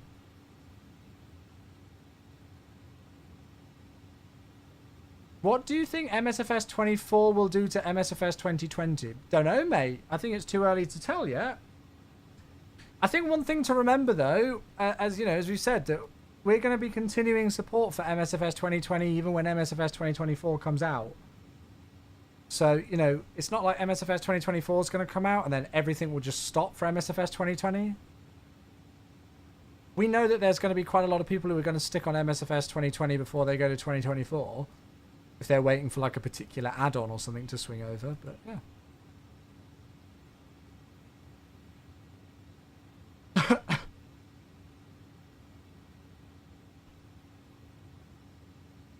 Wave if you fly over LEBG. Oh.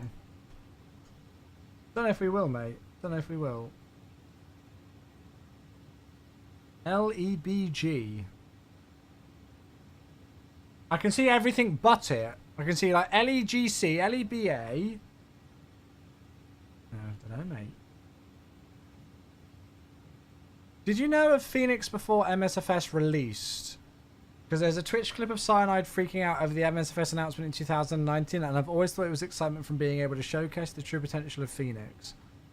No, so I as far as I might be wrong on this, as far as my understanding goes, I think there was the potential for a product to be developed for P3D. I think Cyanide's reaction to the MSFS announcement was not based off of a, oh my god, you know, we're going to be able to release a A320 product in MSFS. I think that's just Cyanide being an absolute amazing sim nerd and getting excited about having a new sim. Because it still took a little bit of time before Phoenix then even took fruition and started to be in development for MSFS.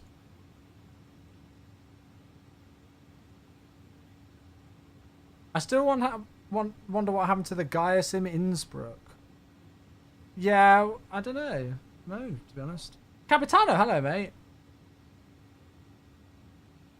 I don't think I'll ever have this for a long time. Oh, yeah. I've never used one of these before, actually. Never used one. I wouldn't know how to start it. I'd like to learn, though, obviously. Oh, up north, closer to LEVT. Oh, okay. Wait, let me... Ah, you're there. Okay. Kinda nearby. We should see you.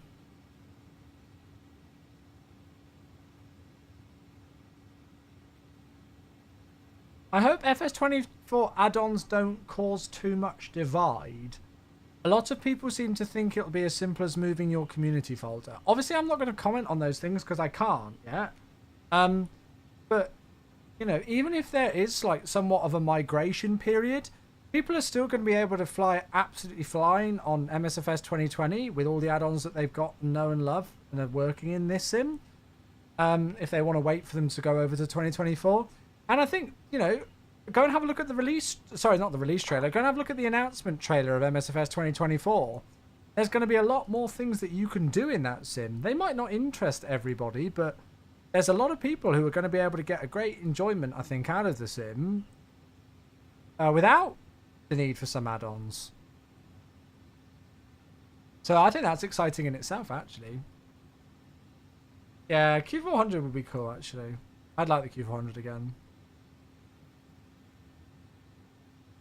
Yeah, the LTN 92. What I find crazy is how there's still not a good payware Charles de Gaulle. Preach, brother, preach. We've still not got a good Charles de Gaulle or Frankfurt. Aerosoft didn't even showcase the Aerosoft Frankfurt scenery at FS Weekend. Apparently, they didn't even have it on show there. Right, chat. Sorry, I'm going to need to go and grab myself some more water. I'm just going to leave you with a nice view outside for a moment. I'm just desperate for another drink of water, so I'll be back in just a minute or so, alright?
Hey Chew, if everything goes planned, do you think PMDG will release 777? I've no idea, mate. I don't work for PMDG. I don't know what the exact development state of the aircraft is yet. No idea. Sorry, mate. No idea.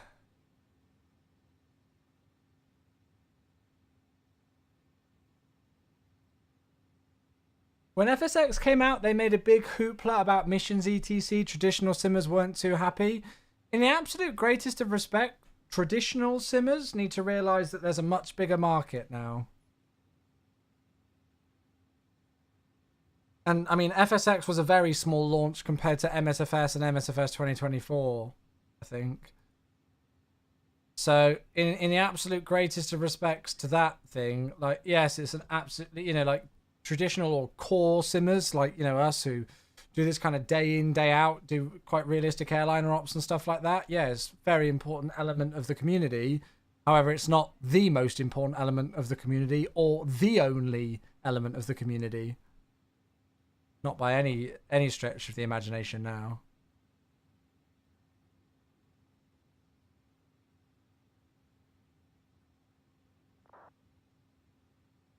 If the PMDG and the Phoenix and the fly-by-wire do not work on 2024 release, then I can honestly say the main streamers will most likely wait. Have you asked them that and got that as a response? Do you really think a lot of content creators are going to sit there with a brand new sim out and hold the buy button and not get it and not check it out and see what it's all about with all the stuff that you're going to have baked into the sim by default? I disagree with that. I very much disagree with that. Am I going to be flying May the 4th Simfest? Oh, definitely. Definitely.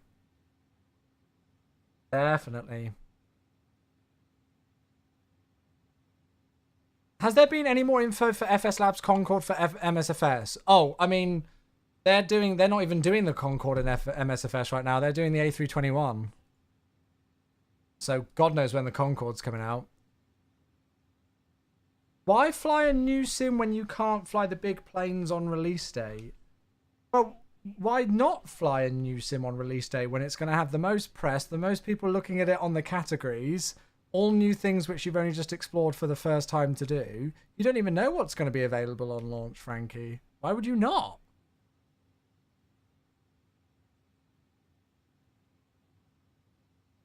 Go and have a look at the release of MSFS itself.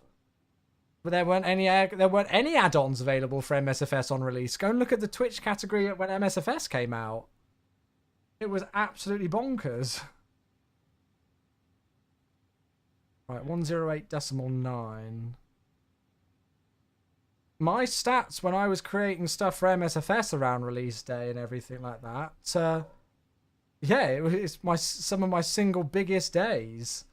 And there were absolutely no add-ons available in MSFS on release day. So yeah, I respectfully very much disagree with that.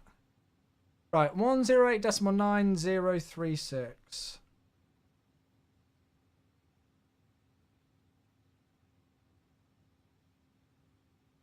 Right. How you doing, Jamie? Good to see you, mate. Right, 108.9036. What else are we doing? Airport elevation will whack up as well. 1,700. Minima is 1899. 1899, good. Go and whack ILS in. Auto brake I'll put to low again. It's quite a nice long runway actually, isn't it?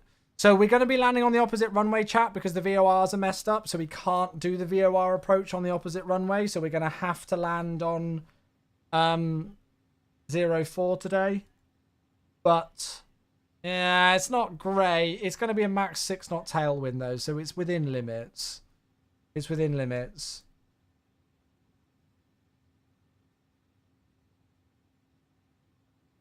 It isn't great, but it'll be fine. On MSFS release, a lot of streamers went back to X-Plane until the airliners came out. I just think the same might happen with 2024 unless the big airliners are flyable from day one. I think a lot of the big streamers did that after a while though, right? I remember when MSFS first came out, I spent quite a few weeks just in MSFS on its own without going into P3D. I mean, I'd have to look back now and see. I can't remember.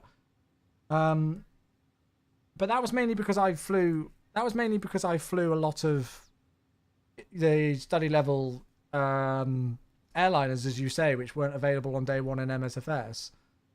But that was MSFS 2020. That's not MSFS 2024. Yes, Capitano, I do, mate. Oh, good stuff, Ray. That's what we like to hear. That's really good to hear, mate.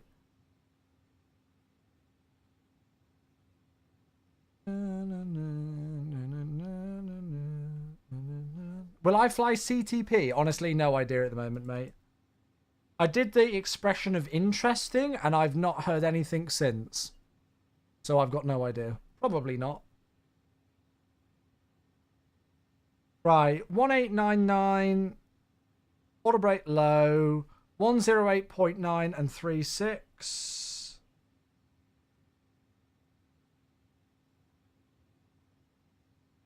Zero 36. Yeah, I mean, we're obviously starting to get into the realms of things here that you folks know that I'm not allowed to speak about. So I'm going to kind of respectfully say that I'm going to move on from this conversation now. But, you know, just remember that MSFS 2024 isn't going to be exactly the same as MSFS 2020. That should be quite self-explanatory, though, I'd like to think. Yeah, Coriol, I wish. Right, so 108.9, 036. Martin, I literally just said we're going to move on from that conversation because we're getting into the realms of stuff I can't speak about.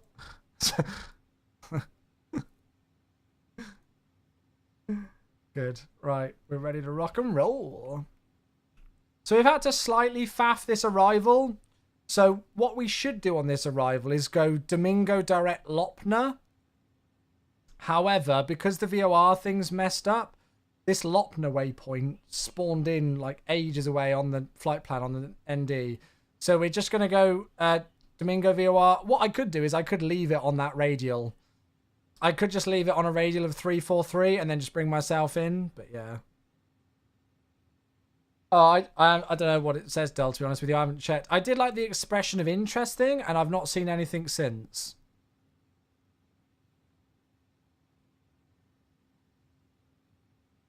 Oh, okay. So the expression of interest was only 2 days ago. I might book a slot and then give it up if I can't do it. I haven't done across the pond now for a long time. Yeah.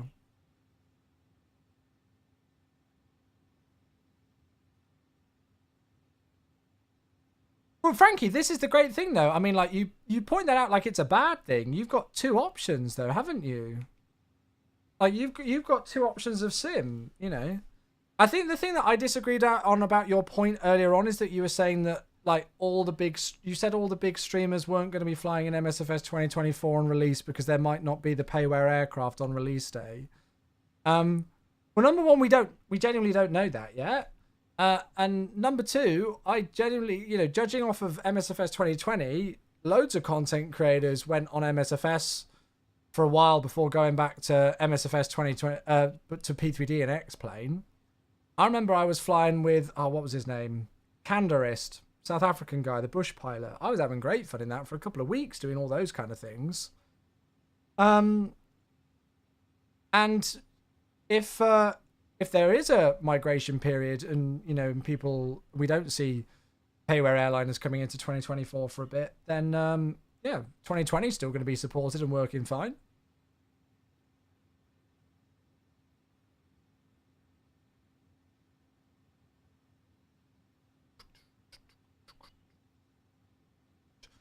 It's crazy to think, like, how much the sim world has changed in the last 4 or 5 years, isn't it? It's still crazy to think about. It still baffles my mind. It really does.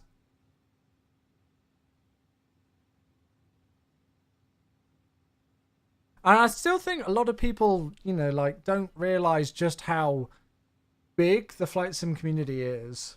Mickety Mike on YouTube. Hello, how you doing? Good to see you. I think a lot of people don't realize how big the flight sim community is. You know, like I know we're all kind of like wrapped up in our own kind of sub community with us being, I'd like to think, quite core simmers. You know, we fly airline in realistic ways. You know, we dedicate a lot of our time, passion, money to flight sim and stuff like that. And you know, 4 or 5 years ago, that was really the only section of the flight sim community. People who really dedicated themselves quite a lot to it. It was very difficult to be quite a casual simmer. And it was very difficult, you know, and it was impossible to be doing it on other platforms than on, you know, a pretty high rig PC, right? Whilst nowadays Xbox is huge, and there's a real huge segment of the community who might be more casual than people who take it very seriously, but who hold just as valuable opinions, feedback, and you know, should be having just as much fun as we are.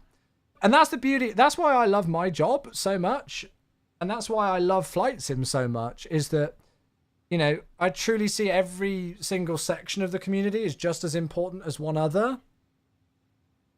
You know, and it's so beautiful that we have that we have such a range of different people who play this one sim in so many different ways. 1 minute we can be at 32,000 feet in a Airbus A300 doing DHL ops. I can literally click escape, go back to the main menu, and then be doing helimed ops within 5 minutes. Or flying a glider, or doing a Reno air race, or doing the Red Bull landing challenge in Dubai. Or, you know, the Top Gun Maverick DLC. Or, you know, there's so much variety. It's crazy. It's crazy. Fellow YouTuber, been watching your content on Twitch for a long time. Had to see you over on YouTube. Yeah, so I'm trialing dual streaming on both Twitch and YouTube. I'm not going to promise that I'm going to stay on YouTube, but we're going to trial it out for a couple of days, couple of weeks, and see how we go. But yeah, I'm not exclusively doing just Twitch for the moment. It makes me so happy how MSFS became the main platform attracting content developers. I'm genuinely happy how much new stuff we will get into the years to come. Well, this is it. Like, if we think about how much stuff we've had in the last 3.5 or so years since MSFS released, you know, I'm so stoked to see what we're going to get in the next 3.5 years, right? If you'd have said to me back in April 2019 that half a decade later I would have this as my sim, let alone, you know, obviously other things, you know, professionally for me with working for them now, you know, like I would have told you, you know, you're having an absolute laugh, Sonny Jim.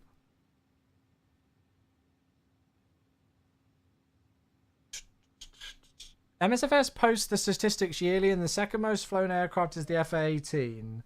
How many F-18s do you see on VATSIM? There's no doubt times have changed. Yeah, obviously, I mean, I would love to be able to divulge more things and, like, let you know some of the stats. Obviously, I can't do that, but it's really cool when I, like, get told a specific statistic on something, and I'm like, whoa, that's a lot of people doing a particular thing or something.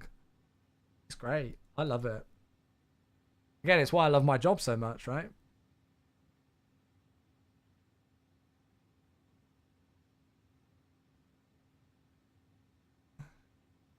This is it. Like, I started streaming Flight Sim in P3D V3 when, like, I remember when the FS Labs first came out, and I would have to restart the sim after every flight because the VRAM was too high. Right, chat. Good. This is a good one here. This is totally not like a judging thing whatsoever. How many of you folks don't know what I'm talking about when I speak about VRAM in P3D? I'd love to know. I'd genuinely love to know. Craig's on YouTube. Hello, Craig. Good to see you, mate. It would be really interesting to know.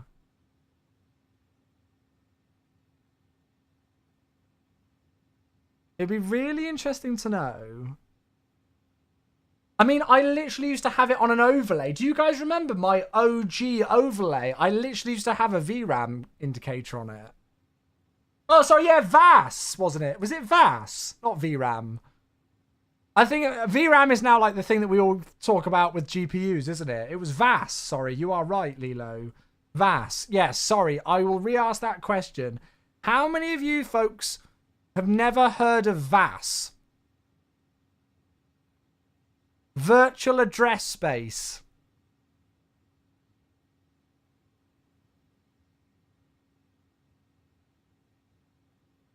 Mickey on YouTube says been simming since 2004. Yeah, see the progression on flight sim community simulators has been incredible. Yeah. Are you still on X-Plane 11 then, Mike? Nice, yeah. VAS.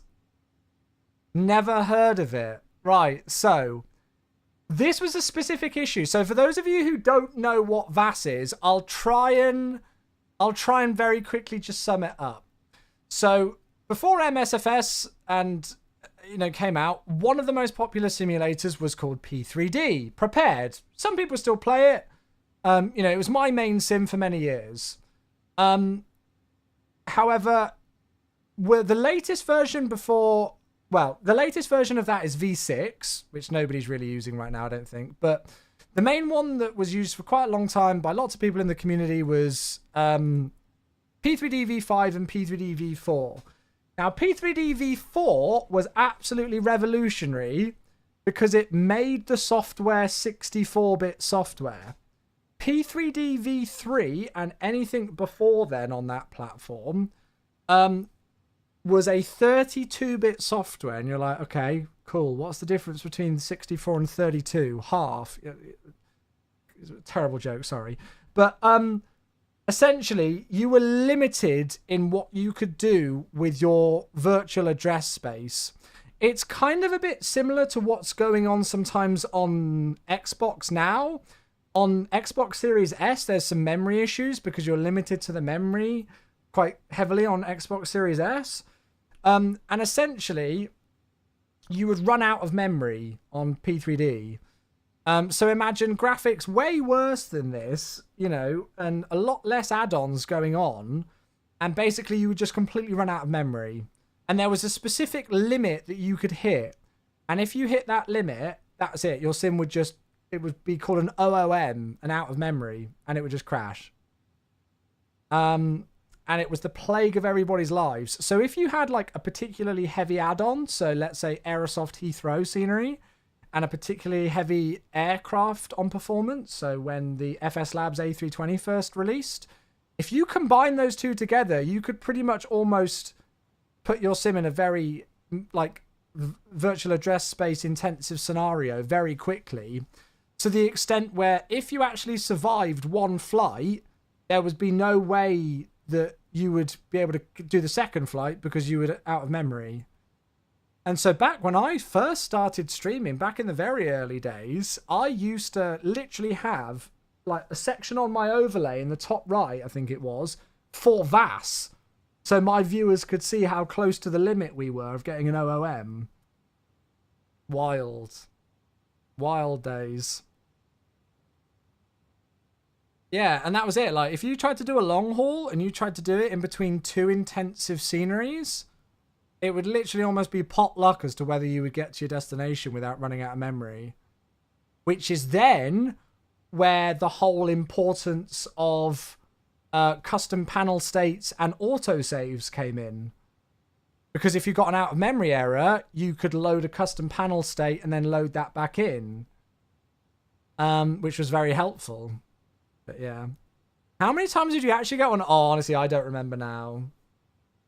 Pilot Arian on YouTube says, I still fly P3D every now and again. I did a P3D flight in February 2023 off stream.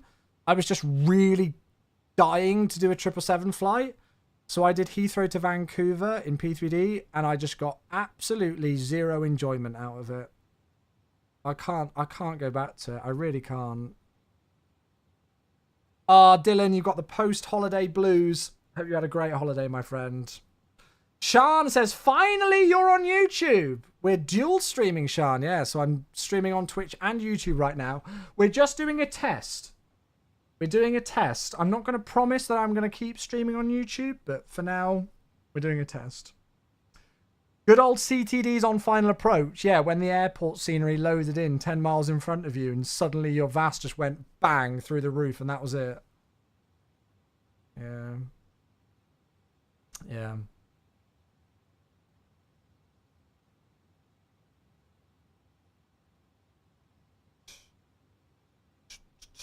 Is that 1 gig internet paying off now? Yeah, that's it, right? Oh, yeah, it doesn't have 8.33 spacing. Yeah, that's it. Yeah. Shan says, I used to stream on Twitch and YouTube, but I was highly disappointed by Twitch. I mean, I've been on Twitch for so many years that I'll never switch away, I don't think. I'm a little bit worried that the person who's flying behind us is 20 knots faster than me and not too far behind, but, well, I'm at 305 knots, so I'll have to slow down a bit. I think we should be fine. Especially because I'm cutting this approach. Coartal32.exe has stopped responding. Oh, God, I'm getting nightmares just reading that. Yeah. Oh, good night, Mama Chewy. Sleep well. You had to sleep in Stansted last night. Oh, no. The VAS in P3D was the reason I gave up on Flight Sim, but I've recently built a new PC. Hey, nice, Shoot the Bandit. Well, welcome back. DXGI error. Well, you still can get DXGI errors with, like, graphics card faffs, can't you? One good thing in P3D that you load the screen when in the sim and you don't have to restart. Yeah, I mean, it was built on a very different architecture and structure. Where did you get your mic? What, my microphone? Oh, God, I've had this. This is the Shure SM7B. I've had this microphone for about 7 years. I don't remember where I bought it from. It might even been an Amazon purchase. How do you feel about Beyond ATC? I've not tried it yet. I don't think there's any mode like available for the public yet, is there? I think it looks awesome. I think it looks absolutely awesome. I'm really excited for it. I know there was a lot of negative feedback when they announced their pricing structure, which I think they've now very much revised by the looks of things, based on that initial feedback. But yeah, I mean, I don't know how often I'll use it. But, I mean, like, you know, this evening's like this evening, you know. It's Thursday evening in, you know, mainland Europe, and we have not had a single dot of ATC in Spain. Nothing. Not a thing. So this would be like the perfect scenario where I could go, all right, well, sod VATSIM, then I'll just do a bit of Beyond ATC. Yeah, it would mean that other people wouldn't fly with us, but, you know.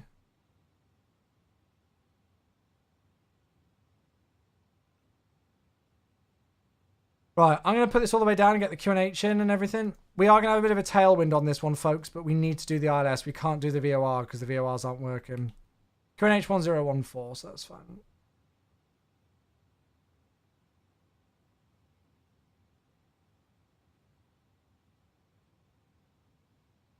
Good, so that's set. You can mix and match ATC. Yeah, I need to kind of like, I need to have a look more at it, but it's great.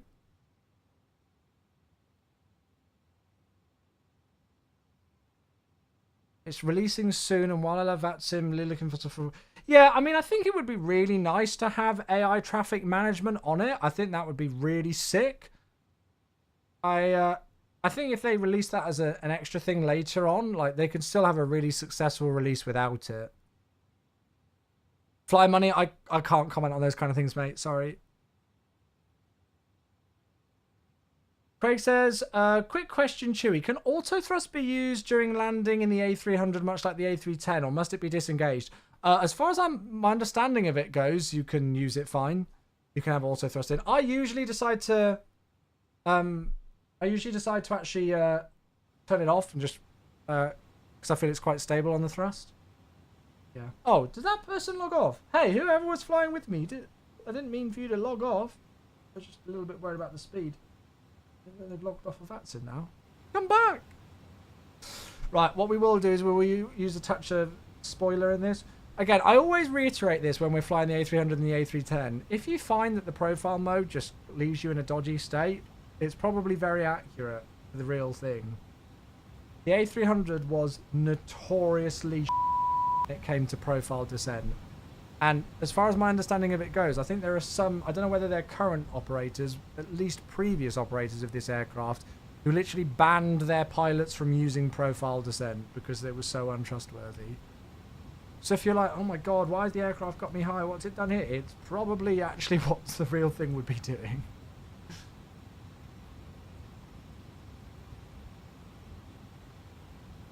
Yeah, I mean, Beyond ATC is certainly something that I've been paying attention to, both with content and work-wise as well. So I'm really excited to see what it holds. Actually, we said we were going to leave... I think if we leave this DGO on a radial of 343, that or 34... Yeah, we'll go 343. That will just give us a few extra track miles.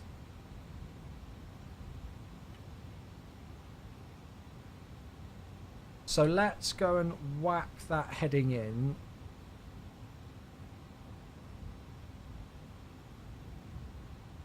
Three, 4, 3. You finally got custom views. Nice. I need to stop using profile descent because that is what I use for the A300 and it seems to always mess me up. Yeah, try different modes and see if it works better for you. I mean, I've been using profile at the moment, but like, yeah.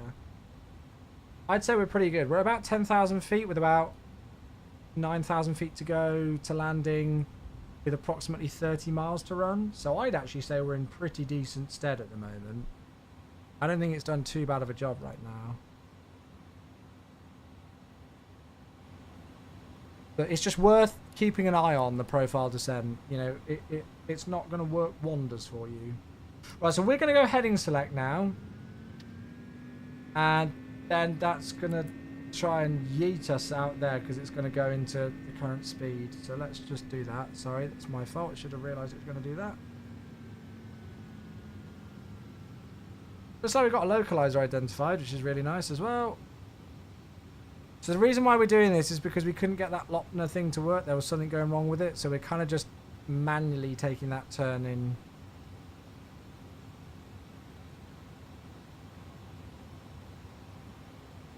Oh, it's got to 300 knots. See, this is when you can really find yourself, because it just firewalled the throttles and we went into level change there.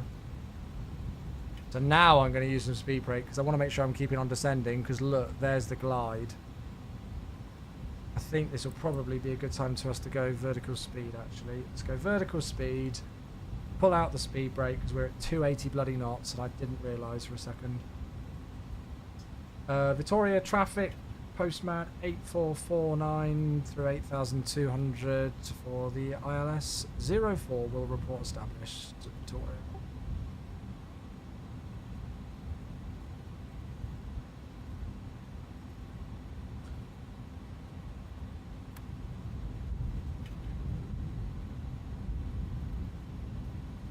So I'm happy with our rate of descent, and I'm happy with our localizer and everything. The only thing that I'm not happy with at the moment is the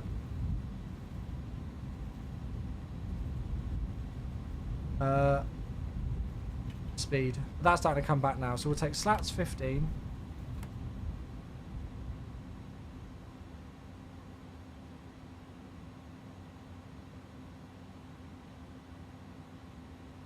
Does the A300 need to be in profile mode while in land mode? Land shouldn't be affected by profile. Land is for the ILS, right? It's for the localizer and the glide slope. So I'm not in profile right now. I'm in vertical speed mode. Right, let's arm both actually, because we're bang on the glide at the moment. We are a touch fast still. So this is where it's a good idea to keep that speed brake going because we're at 1400 feet per minute, smack bang on the glide slope, but I'm not slowing down. And we've only got 14 miles to run, so this is when we need to use the Geneva lever. The only thing I'm a little bit weary of is the terrain ahead, but we're turning shortly, or at least we should be.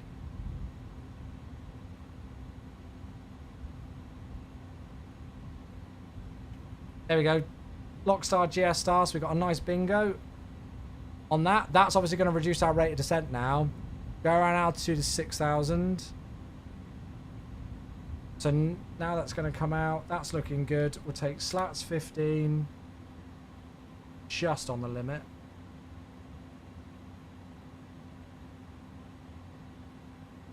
Come on. Keep that speed coming back. It can be quite slippery, this thing, I find. Creed, hello! And Daz, good to see you, mate, on the YouTube. Hello, mate. Victoria traffic, Postman 8449, 10 miles, ILS 04. Oh, we'll definitely have to come back here and do that VOR approach to 2-2, because that looks good fun with the terrain around as well. Right, we're really struggling to slow down now, even though I've got like 50% speed brake and we're on the glide slope, so I'm really hoping for a little bit more here. The only problem is that with the speed brake out, we've got the tape there, so I think what we're actually going to need to do is get the gear down. Because that's going to add a crap load of drag, isn't it? So let's get the gear down, and let's pause the alerts for landing. Sometimes you just need to admit defeat and put the gear down. We're not the ones paying the fuel bill.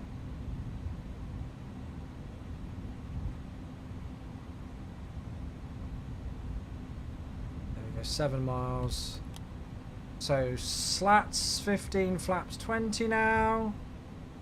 Speed starting to drop back with that gear. We've got 160 into there. The approach today is 137. Go and arm those speed brakes now. Whack all the lights on.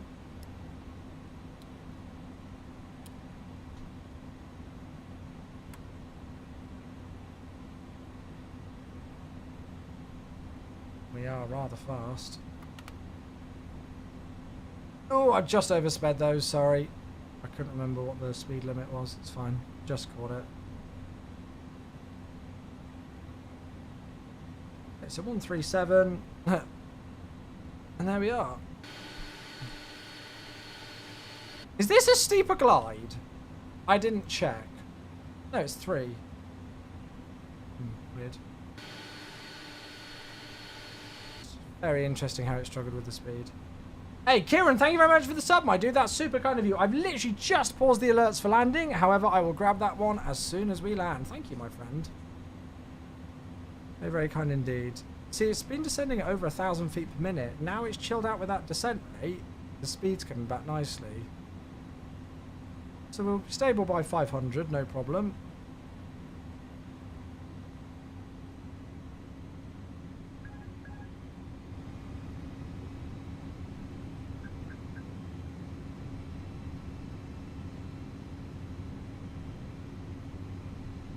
"737 Sim Pilot's here as well. Hello, good timing. Look at that. 1.5 miles from touchdown. Welcome, welcome.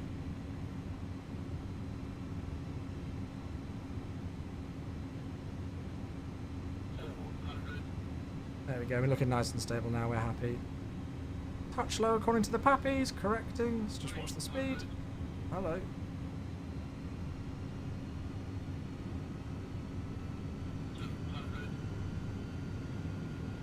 There we go, we'll just let it correct itself with that power. There it is, that's better now.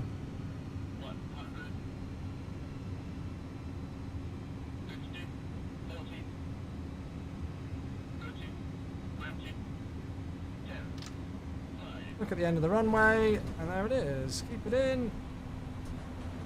Get the nose down. Nice little 6-knot cross. Oh yeah, did we have a tailwind as well? I wonder if that might have not helped. Okay, so, spoilers. You can see reverse is green, water brake low is in green as well. There's 80 knots, we'll just hold the aileron slightly into the wind, it's only 5 knots across. Manual brakes, forward idle, there we go, we'll take that. Not too bad. Not too bad. I didn't check the ND to see if we had a tailwind, but I remember the winds were like 230 degrees at 6, so another factor in us not being able to slow down too great there. I think descent rate with the glide, and maybe a slight tailwind as well, but I'd have to look at it back. Lovely! Well, I enjoyed that. That was good fun.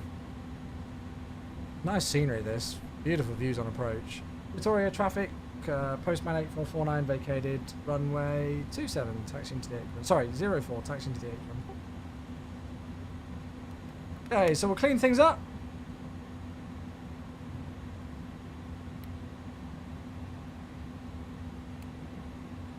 Some slats are coming out the way. Oh, we've already got brake fans hot again. The approach had 20 knots on the tail. Did it actually? Did it really have that much? God. I'd have to watch the VOD back. That would have been it, wouldn't it? Okay, we get the lights. Let's get ourselves turned around this corner. Engine start switch can go off. We'll actually remember the Pro Peats this time.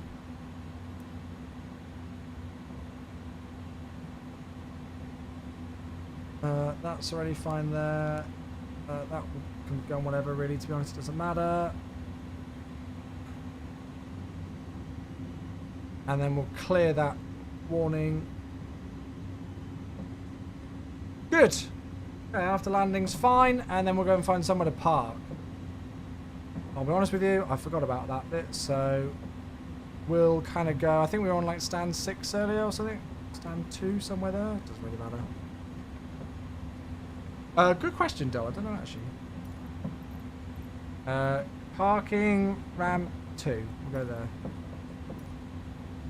It's going to get the APU on because it's not exactly a long taxi.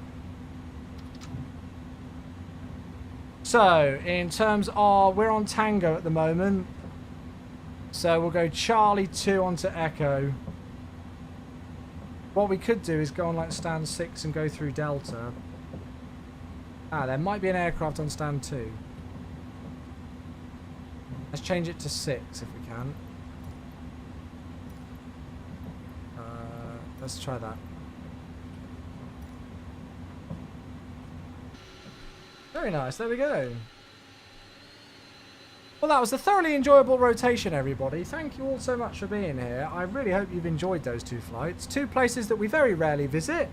But honestly, it's super nice to be back flying around Spain again. I've not done any ops in or around Spain since last summer, probably. So it's nice to be back in this region of the world again. The retro SAS livery. Yeah, it's cool, isn't it? I haven't seen a retro SAS for a while. So the next next right should be Charlie 2, and then we're going on the one after that, which is Delta. I don't know where... I think we're there, yeah, it's fine. We're not going to be in the way of that traffic. I'm really quite annoyed, actually, because I had some model matching for the A300, and I got it working, and it's, like, stopped working again. I think it's since I did that texture optimizer thing. It's defaulting them all to A330s again. Thanks for the stream just on approaching to Glasgow. I hope the weather into Glasgow was better than when we streamed there the other day. It was dismal and horrible. It was rank weather. Right, let's slow it down for the turn.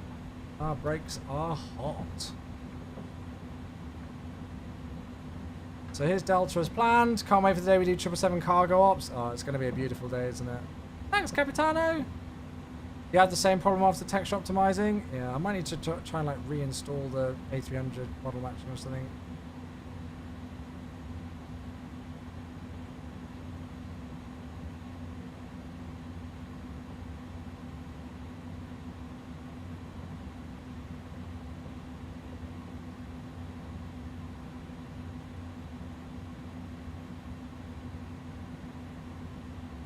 Sick, hello, and YouTube. For those tuning in at the end of the flight, how did things go today in the aircraft? We had an issue with nav data and VORs, but we managed to work around it. It was good fun.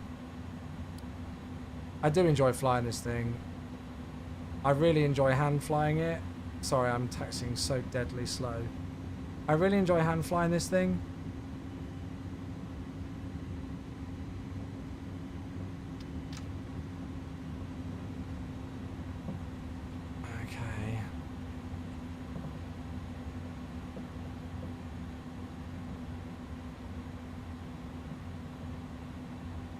Right then, here we are, back where we started. I really like this Aerosoft scenery. I'm going to see if there's any other flights in here. You know, obviously not for a little while, but we'll come back here in the summer again, see if I can find a passenger flight into Victoria, because it's quite a nice little airport. I'm glad I purchased it.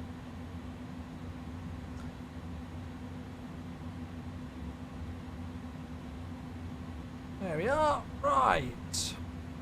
Beautiful. So, parking brake set. APL stick on the bleed. There we go. And then there's engine shutdown.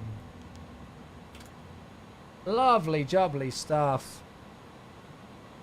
I need to grab that sub from Kieran, don't I? Let me not forget that one. Thank you very much, Kieran. Thank you very much for the brand new sub. I hope you're still here. I know you subbed a little while ago. Just been concentrating on our landing there. But thank you. There we go. The mask goes on for another brand new sub on a Thursday evening. Thank you so much. Hugely, hugely appreciated, my friend.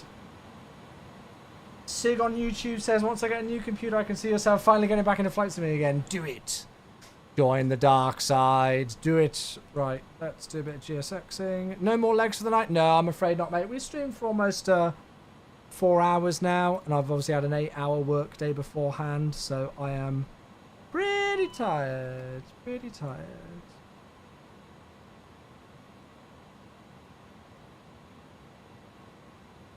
Right, chocks and ground power unit.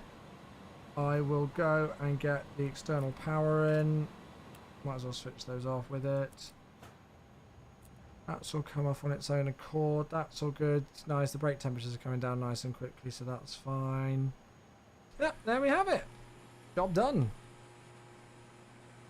I like the DHL hangar in the background there. That looks cool, doesn't it? Right, let's have a look at Volanta. I think somebody said what the landing rate was earlier. We'll go and double check it. Landing rate 209. Yeah, I'm happy with that. G-force 1.02. Nothing wrong with that. And, well, I mean, there's the centre line and there's the main touchdown markers, the aiming point. So, I think that was fine. And we were off at the second exit? No, first exit. Onto Alpha. Oh, yeah. I think we'll take that.